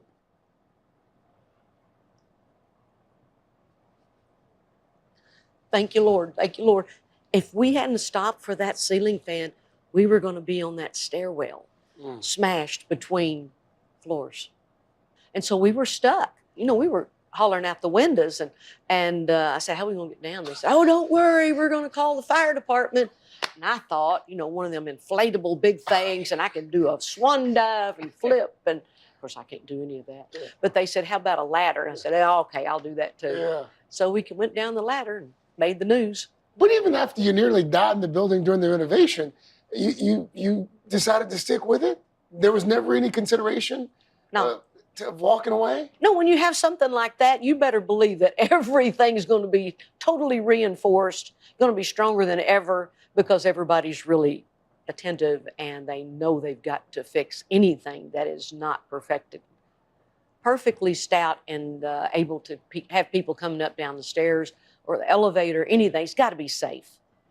So you didn't have any misgivings, even after the... I think it was kind of a godsend to me in every way. Number one, it's a great story. Number two, nobody was hurt. And then number three, everybody knew this is an old building. We've really got to take care of putting it back together, stouter and better than ever.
This place where we're sitting right now, it's the linchpin of a comeback, of a small town. I mean, I've heard the traffic's picked up. You've employed 130 people here. You're having quite the impact. How does that make Reba McEntire feel? Well, it makes Reba McEntire feel like she made a great decision with the people who made everything happen. I may be the name, I may be the drawing power, but man, they've got to be here day in, day out, 7 days a week, 11 to 9, making sure that everything's okay. They show up 4 o'clock in the morning to make the bread, the crackers, everything that you're going to eat today. They made it sourced out of local farmers, local ranchers. It's the Choctaw beef. It's all right here, keeping it local, and I'm very proud of that. Chef was telling me that when he started the menu, and I'd send him recipes that Rex and I had made there at home in Nashville, and he'd try them out and said, okay, that's going to go on the menu. He said when he was trying everything out, he thought he'd going to gain a lot of weight. He lost weight because there's no preservatives. It's all good, healthy food. How much of all of this is also, perhaps, about keeping you connected to Atoka, keeping you connected to your past? Well, one thing I can answer that with, Alice always said, oh, good, now you'll be coming home more often. True. You know, I got a business, but I want to see my family too. Alice, Peyton, Susie, and I, we're real tight. I think even more tight since Mom and Daddy passed, especially since Mama passed. We had to grow up. We're orphans now. What do you think your mama would make of all this? Oh, shoot, Mom and Daddy both would have been down here every day. She'd been up there reading a book. All right, I'm going to go down. It's about time for my little Crown 7. Yeah, she'd loved it. Daddy would too. He'd be holding court down there telling stories. Folks who are watching this, who've heard about how Reba McEntire's helped save her tiny town, what do you want them to take away from this story? Well, I want them to take away that Reba didn't do this. Reba was a small part that was willing to be a part of a great story, a successful story, one that's still growing, one that's still thriving, and one that's talked about all over the state of Oklahoma, because people are coming from all over, from Oklahoma and surrounding states. Oh, I forgot to tell you this. When I was playing Madison Square Garden April 15th, Garrett told me that people were stopping in here to Reba's place on their way to see me in Madison Square Garden. Wow. How about that? Now that made me feel really, really good. My fans are the best. What do you hope that this helps turn Atoka into? A family place. I hope people come back into the town proper and bring their families. Come to school here. Great schools. They're really wonderful schools. They're wonderful churches. It's a great place to raise a family. And to get back in here and to revitalize downtown and the surrounding areas, it's already happening, and it's fun to watch.